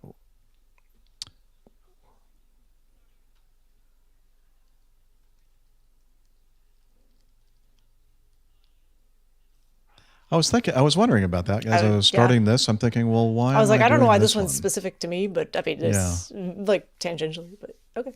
Okay. No problem. Sorry, control room is control room. That makes a lot more sense, doesn't it? Hey, no problem. Okay, we're going to start off with some audio feedback, kind of aimed toward Dr. Steph, and this is from JJ Pittsburgh. Let's see what he has to say. Greetings, APG crew. It's JJ Pittsburgh. So, I think of the Airline Pilot Guy as a radio show, even though it's a podcast. I think of it kind of as a radio show, and in your own unique way, you take callers by having us submit feedback. So being that I think of it as a radio show, I'd like to call in and make a request. And with that, my phone beeped. So anyway, that was a request. I would like to request that Dr. Steph, runs the Pittsburgh Marathon, and that way we could have a big old meetup, cheer Steph on. I'd love to see her running the race in person, and also we could have a meetup after. I don't know if you've run the race before, Dr. Steph, but from what I following your running career, I don't think you've mentioned it, so I don't believe you have. That would be super cool. So I was in that mindset because I was doing a mini gig with my buddy Tom. They have bands play at the races, and there was a 10-miler today, and we performed at it, and his full band may be performing at the Pittsburgh Marathon. So I thought about that, and I thought about Dr. Steph, and I thought that would be cool. So that's all I have, is just that request, and hope all is well with everyone. Peace and love. Peace and love. Peace and love. I always love it when he ends like that. Yes. So what do you think, Steph? I know we've had a big meetup in Pittsburgh in the past in 2017, but it didn't involve much running. In fact, I don't think I ever ran the entire time I was there, and you probably didn't do much running either, did you? I didn't run that weekend. No. I recall being at doing a lot of meetups involving food and beverages. Yeah, that's what I'm good at. That was and podcasting and world airplanes, class, lots of airplanes. Eater and drinker. That's good. I like the request. So my current thoughts, historically, I've done kind of the same marathons over and over and over again. And again, kind of going back to, I enjoy the really big city marathons like the World Marathon Majors, and there's a whole series of those, and I'm actually finishing up that series hopefully for the second time in March of next year. So, but once I do that, I've kind of decided I don't need to keep going back to those same big marathons. They've become kind of a thing with a group of friends of mine who do the same ones every year, and it's a kind of a meetup for us of sorts. But a few of us have even decided, we kind of want to go different places, just see different things and go different parts of the country, different parts of the world, maybe some stuff off the beaten path. Not that Pittsburgh's off the beaten path, but see some different cities, see some different people, and we could certainly maybe plan meetups around those events in the future going forward. So I don't know if it'll happen next year, but I'm going to put it on the list of marathons to look at, and I will not exclude it.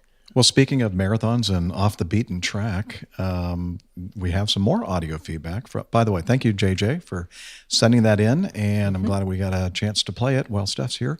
And we also received some feedback kind of in this similar vein. Hey, APG crew, this is Paul, talking to you from Seat 1 Lima on a Boeing 777-200. Getting ready to land here shortly at EWR, somewhere over the Atlantic Ocean currently. I just wanted to give a little non-aviation related news item here from Dubai, and I figured Dr. Steph would appreciate this since she loves to run. Hunters take place at Nikhil Palm Run. This is one of those palm islands that was built off the coast of Dubai, and you can see it from space. It's they had a distances of 21K, 10K, and a 1K for kids. They basically enjoyed the stunning view of Palm Jumeirah with the racing route covering the crescent, the semi-circular road which forms the outer edge of Palm Jumeirah, as well as the running track, Al Etihad Park, which is at the center of the palm's trunk. I had a chance to be on that palm earlier Sunday, and it was quite an impressive feat to build this island. And then I got a chance to go to the Palm View, which is a huge building. It had to be at least 50 stories high in the air. It's got a mall underneath, and you can go up to the sky deck and view the palm. And that's all I have. So, Dr. Steph, I don't know if you like to run in these high 90s temperatures, but if you do, Dubai's a great place to come and check out. All right, everybody, talk to you later. All right, next year, Pittsburgh and Dubai. Yeah, upper 90s or mid 90s for running sounds maybe not like my ideal race scenario, but no. I'd like to go to Dubai just to see Dubai. That would be interesting. But not run. Probably not. I probably would skip the. I can do the 1 kilometer kids race. That sounds great. I could do that Yeah, at 90 degrees. I might even be able to do that. That'd be pushing it. In an earlier episode, you talked about one of your skydiving exploits involving Mr. Potato Head.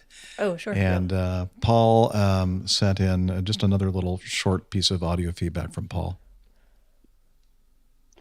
Hi, everybody. This is for Captain Jeff and Dr. Steph.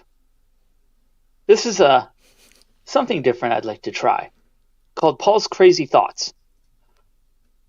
Okay, instead of Mr. Potato Head skydiving, how about Jenga skydiving? This has been Paul's Crazy Thoughts. Yeah, well, Paul, honestly, most of your thoughts are crazy. This is just crazier than normal. This I think would not pan out. You'd also have to have a very steady base to hold on to the bottom of it, because otherwise all of the bricks are just going to fall off the bottom before you can like take them out aerodynamics and replace them. may be an issue. I think it'll just end up being a bunch of bricks floating around with you and then becoming projectiles. It'll still be fun though. To the ground. Could be fun. Yeah. Yeah. Maybe more fun to play it in the plane on the way up, especially on bumpy days. Yeah. There's not enough room, though, to be honest. Yeah. All right. Yeah. Thanks for that crazy thought. Keep brainstorming. That one, I don't know if that one's gonna. Yeah. Well, you got to start somewhere. Maybe one of these crazy thoughts will actually work out somehow. I don't know. Anyway. Yeah. Do you have to leave, Steph, or can you hang around a little bit longer? I can hang out for a little bit longer. Maybe like 2 more. Yeah, okay. So I'm thinking, we have a lot of pieces of feedback here that kind of are follow-ups from what do they call it at OB? Timely feedback or something? I don't know. But they kind of deal with some things that we have talked about in the past. One, for instance, let's say from this one from Mark, number 3, not really an excuse, but something that may make. Okay, so we were. This is in regard to the episode of the pilot who kind of went a little bit nuts in the jump seat on a Alaska air flight. A Horizon flight. He was an Alaska pilot. He was an Alaska pilot, and anyway, he attempted to pull the fire handles and all that. And at one point in his interview, and his excuse was that he had tried microdosed magic mushrooms about 48 hours beforehand. And so that's what this is in reference to. Mark says, not really an excuse, but something that may make his behavior more explainable. This pilot had apparently been suffering with depression for a while, but didn't seem to get any help due to fear of loss of medical. Possibly this pilot had heard of the huge progression of psychedelics in the treatment of depression. In a, quote, I'll try anything to help relieve the symptoms mode, he decided to try the mushrooms. Now, this treatment is experimental, also involves microdosing or supervised use. Possibly this pilot didn't get that far in his research. No excuse for him, but maybe there is a slight rationale behind his mushroom use. Fear of loss of medical. Love the show, even though I'm not a pilot, just an enthusiast. Mark Del Monte. Thank you, Mark. And I think, as I've mentioned in the last show, probably, the majority of the people that listen to the show are enthusiasts and not pilots. So you're amongst a bunch of great people. What do you think, Steph? I mean, as you said, it's not really an excuse, but maybe kind of explains. But it's not an excuse, and I think when if you're, and I am not speaking to this pilot specifically, but just kind of either other cases I'm familiar with or general thoughts on this. For folks who are really suffering, right, and having a mental health issue, in this case, possibly depression, and especially for those who also happen to be pilots. Yes, if it's, we've talked about this a lot on the show before, about access to treatment and then fear of loss of medical if you are diagnosed with a condition that's potentially disqualifying, or you end up on a medication that's disqualifying in some way, the hoops that sometimes you have to go through to seek treatment, to complete treatment, to reinstate a medical. It's if you're already dealing with depression or a mental health issue, also being faced with not having your job, your income, your livelihood, your identity, all of those things are huge, and I can certainly see where this might drive someone to seek alternative forms of treatment or do things outside of the scope of standard practices of medical care. And like you said, it's not an excuse on these things, and these things are not part of the standards of care for treatment of these disorders, although there is emerging use and evidence, and it's out there. And I've listened to other podcasts where people talk about their experiences with like psilocybin or the microdosing of these different types of mushrooms and the huge breakthroughs they've had. But you have to remember those are all just individual cases of people and their own personal experiences. It's not based on a body of evidence or research that we have for it at this point in a lot of cases. And if you're doing it outside of guided care, it's hard to know what your reaction is going to be to that. And I can see where that could lead to something like this happening. And it did. So not an excuse for him, but yep, good point. And, we've certainly discussed the issues surrounding medical certification of pilots and appropriate care and treatment pathways and maintaining medicals in those situations and the challenges. Very good. Thank you, Doctor. Mm-hmm.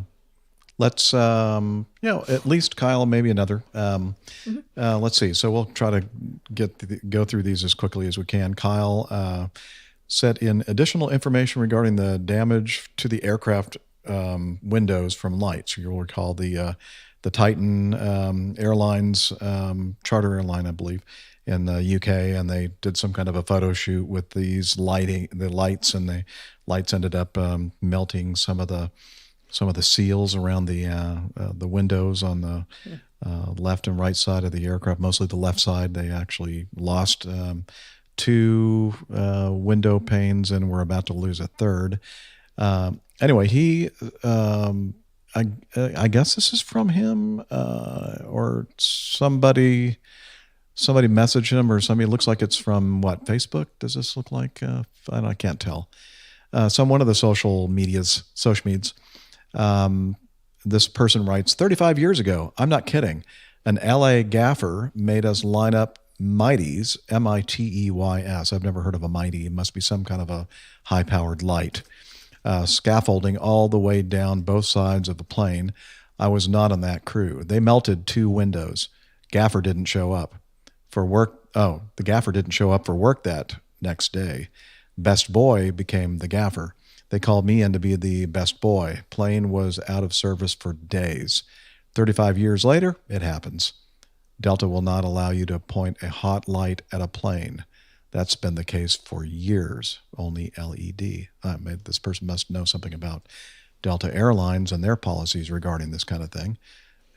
Titan has learned about it. And looks like it's not the first time that this has happened in history. Yeah. Thank you, Kyle. Let's see. How about the audio feedback from Chris, the hippie pilot, or that hippie pilot? Yeah. Okay. We'll end it with his. So we had talked about the Vans RV, the kit manufacturer, like one of the most popular aircraft kit manufacturers in the world, I believe.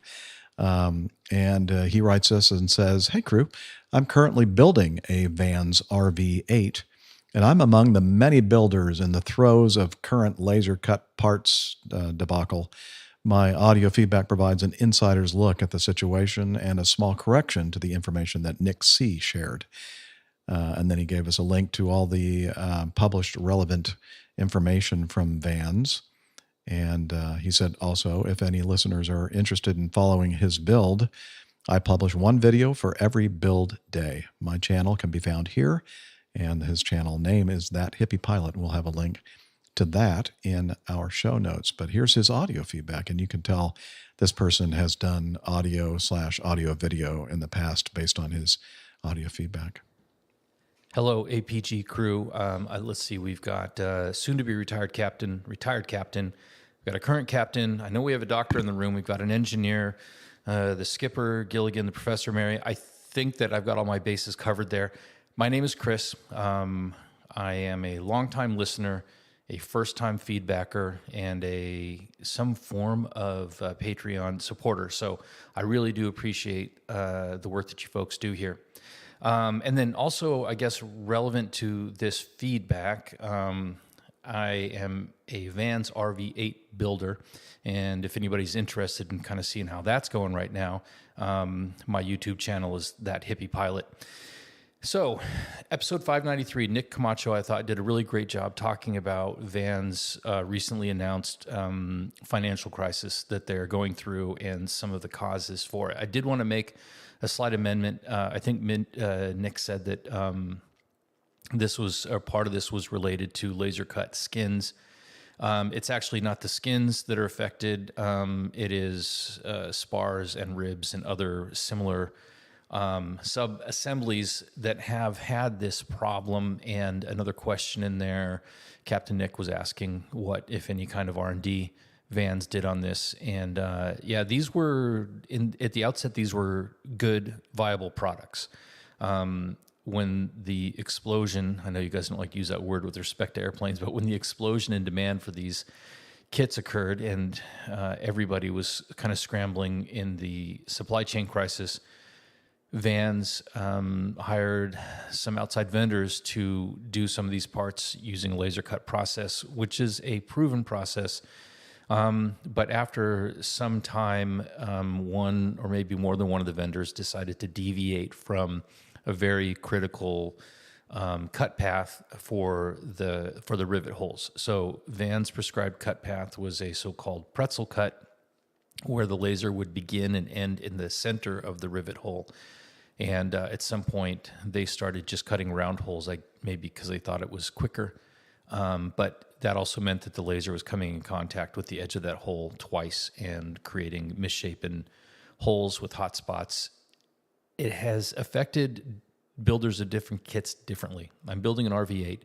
My kit requires that I final size drill every single hole on the entire airplane. And the parts that I received that did have sort of defective or imperfect rivet holes, once I final size drilled them, and it's only a few thousandths of an inch, but once they were final size drilled, they were clean on my aircraft. Other kits, the RV-14, for example, those kits arrived already final size, and so it leaves those builders with very little room to correct those defects. And I have seen some that are just really bad, that are just beyond repair. Now, after all of that has sort of come to light, Vans and also a third-party engineering firm separately did an analysis, and I'll put a link to those reports in my feedback here. But the long and the short of it is, what they found was that even worst case scenario, these assemblies are still lasting several thousand hours longer than the expected useful life of the aircraft, although still shorter than parts that are not defective. So the latest update is that a few days ago, the FAA sent a letter out to their inspectors telling them that Vans RV aircraft that contain laser cut parts from the, quote, recommended replace list are okay to continue to certify. So the FAA's opinion is that even those worst defective parts, the threat that they pose is still detectable well within a normal inspection cycle. So that's the deal on that as it stands right now. Obviously, it's a dynamic situation, and things will continue to change over time. And who knows, by the time my plane is ready to go up in the air, I might decide that I need to rebuild my empennage after all. Regarding the financial crisis, Nick did a great job on that.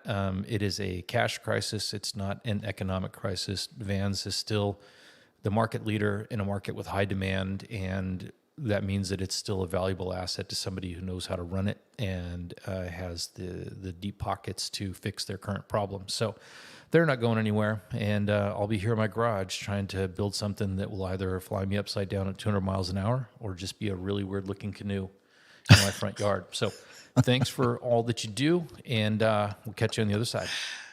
Man, what's that weird canoe in that dude's yard? You seen my neighbor's house? There's some weird canoe in his, So again, that's That Hippie Pilot, his YouTube channel. I love his tagline, "Don't let gravity keep you down, man." Yeah, it's a bummer. Yeah. I love it. Thanks for that great feedback, Chris. Firsthand, and making an airplane. I mean, that's just awesome stuff. I'm gonna go check out the YouTube channel because I don't know the first thing about putting together a home-built aircraft. It sounds scary to me, like to build my own airplane or any vehicle that would transport me. Hey there he is. Oh, nice. He's in our live audience. So, but pilot, that kind of thing would pilot. certainly fascinate me just to see what that process looks like to be building your airplane in your garage, because I don't know. Yeah, I need to check it out as well. And if we have any questions about home builts in the future, we have a resource. We have an expert now. Yeah, an expert. Yeah, that's cool. Thanks a lot. Yeah, I do, Liz. Thanks. I meant to mention in the Getting to Know Us segment, I should have learned my lesson from last week when I put notes in or something in the Getting to Know Us note to remind me of what to say. I should probably look at said note, but that's just not been my practice, and it's gotten me into trouble. But Liz, our producer, she took a glance at the notes in the Getting to Know Us note and realized that there was something there that I was going to announce, because, getting to know us is not just getting to know us as the APG crew, but also the community that is surrounding this, just like, that hippie pilot. And so we received some audio feedback having to do with our APG community members, or some of them, a couple of them. And let me just play it instead of trying to, you know what? It looks like, oh no. What is it that Evernote hates me, I think, really does. I'm going to have to download this. It worked just fine before, but Evernote has been doing something really kind of weird lately. And like when I say lately, in the last half day. So I'm going to download that to my hard drive, and then I'm going to have to play it in a different manner. But fear not, we're going to hear it here very shortly. And I just look for Victoria Road, and I do this. Let me know if you can hear this. I'm going to hit the button right now. Hello, APG crew. It's Tarek Merryface here. I hope you guys are doing well. Just here in Farnham near Farnborough, just finishing some ground recurrent training at Safe Jets. And I'm here with someone else because we just had dinner at the Giggling Squid to celebrate something very special. Oh, hello, APG. It is Eva from, I don't know which one it was. Here with Tarek. I've been chewing his ear off all evening about various aspects of his work and aviation in general. It's been really nice. Hope you're all well. And why are we celebrating? Oh yeah, because I got my PPL. So. Yeah. Oh, by the way, I just got my PPL. Yeah, it's a long time to get done, but it was really good. And I didn't get too much of a dressing down from my examiner afterwards, which was nice.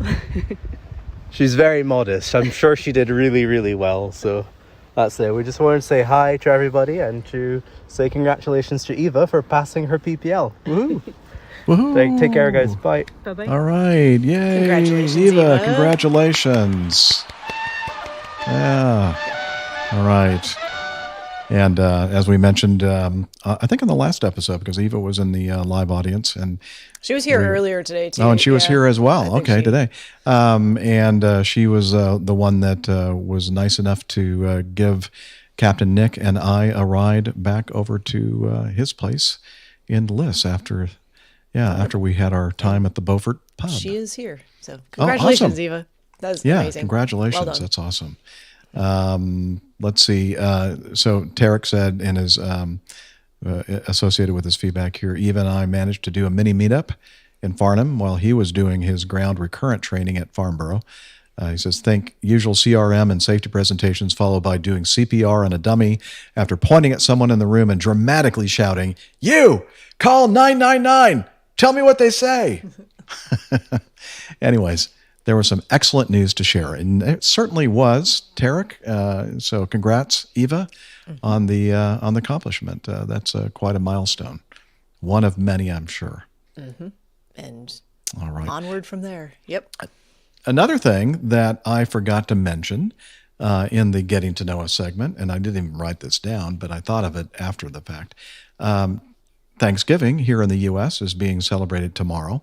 And just wanted to mention that a very, very good friend of mine, he and his wife, Greg and Jennifer, and you may know Greg. You probably don't know that you know Greg, but Greg Willits is a voiceover artist amongst many, many other things. He's a very talented man. And I got started in podcasting, actually, with him in the very early days, back in 2005, 2006. And so I've known Greg for quite some time, Greg and Jennifer. They invited me over to their place up in Cumming, Georgia, just a little bit north of here, for Thanksgiving tomorrow. So it's been, it's been at least probably 10 years since I've seen them in person.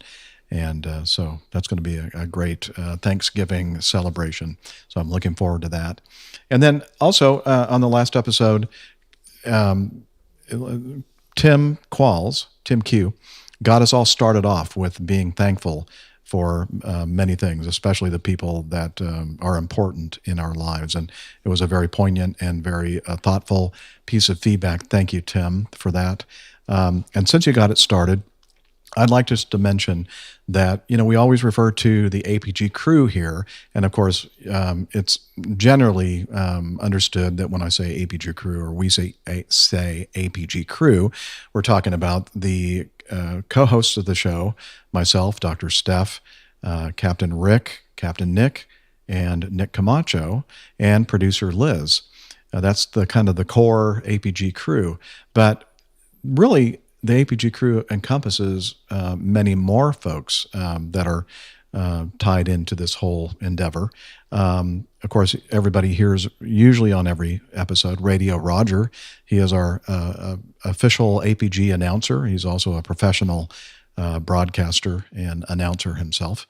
Jim Mercado, our APG logo and a lot of our brand stuff is from his creative genius, and he is what we like to call our brand ambassador or brand manager.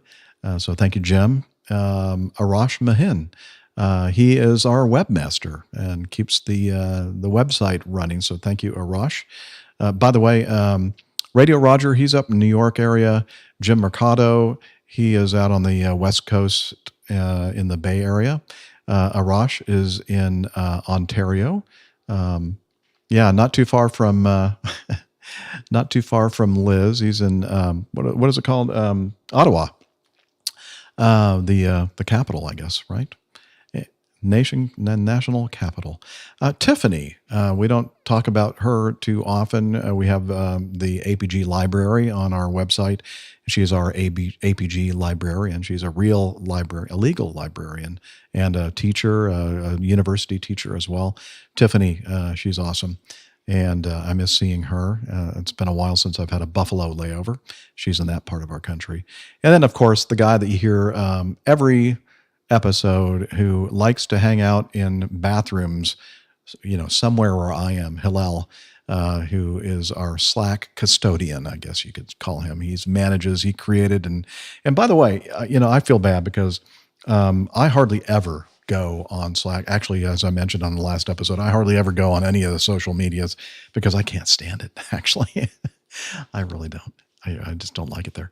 But I did make a visit to Slack earlier today, and there's still stuff going on there, and I promise I'm going to try to be better about being there and interacting with you all. So if you are interested in joining our Slack team, Hillel will tell you all about that in just a couple of minutes here. But that's just what I wanted to say. I wanted to say I'm very, very thankful for all of you who are listening to the show. My very close friends who are part of the crew, and that's all, the entire crew, even the extended crew. Love you guys. Love you all who are listening.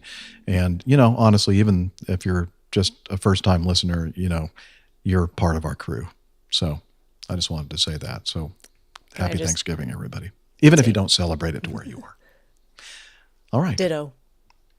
Excellent. Okay. And so with that, I mentioned the website, and we also are on the social media. We are. Social medias. I haven't been there very much myself recently, but perhaps I shall have to revisit things. We can find us on Facebook, facebook.com/airlinepilotguy. We're on the platform previously known as Twitter, now X, Twixter, whatever you want to call it, I suppose. We are at APG Crew with our individual handles pinned to the top of that page. And then you can also find us on Instagram, also APG Crew, and Captain Nick's weekly show artwork is featured prominently there. Captain Jeff already mentioned Hillel, so I'm going to assume that he's there with you at this time. I do hear the shower. Can give us those details about Slack. Can you tell us about Slack? I got it under the wire there. Okay, yeah, he's always dripping wet. Come on over here. I'm going to make room for him to tell you all about our Slack group. APG listeners, please join us on our Slack team. Slack is a communication, coordination, and sharing platform that works on your mobile, laptop, or browser. On Slack, we share news and ideas. We suggest episode and plain tales topics. We plan events and meetups. To get into the Slack team, please email me at slack@airlinepilotguy.com. That's SLACK, Sierra Lima Alpha Charlie Kilo @airlinepilotguy.com. Or send me a tweet with your preferred email address to @Hillel, and I'll send you an invitation. That's Hillel, spelled Hotel India 11 Echo 1, and see you in Slack. Thanks a lot, Hillel. Can you get me a roll of toilet paper? Yeah, I'm on it. All right. Always enjoy hearing from Hillel. And also, I always enjoy hearing that lovely voice in my ear in the control room while we're doing the show. Come on in, Liz. Here I am. Oh, there you are. I'm sorry. I have very limited space for windows. That's okay. But I see you now there. Thank you so much for all the work that you do before, after, and during the show. You're welcome. I couldn't do it without you. So thank you so much. You're welcome. And thanks, Steph. I'm glad that you were able to make it here on today's show. Definitely. And I know you're awfully busy, and will continue to be so, I'm sure, in the near future. But it's great seeing you. And great seeing all of our wonderful people in our live audience, our chat room. It's just so nice. Every week we get to see see the same faces. We really don't see their faces, but we see that they're there. We know. We can feel your presence. Loyal, very dedicated. Hardcore. Yes. Hardcore, yeah. Fan base in the live chat. What else? I guess that's about it. Gonna be it for us today. Got a nice short show for you, so you can get on with being with your families. I know that's a lot of fun, and I hope it's not too painful for you. And again, we give thanks for having you all there listening to our show, and we love you, and we hope to see you again on next week's show. Wishing you clear skies, unlimited visibility, and tailwinds. Take care, and God bless. Cheers, y'all. Happy Thanksgiving. See you next time. Bye-bye. Bye-bye. Oh, good. I'm sorry you're feeling so badly. Yeah, I'm sorry. Steph. I feel poorly too. I don't have time in my busy Turn off schedule your recorder, to be Jeff. under the weather. It really is not. Who really does? It's fortunate that I'm not sick very often. Like, I'm truly not. And I mean, there's certainly worse illnesses out there. This is obviously just some mild viral upper respiratory thing that I'm dealing with. But man, it's a touch of COVID. Little, yeah.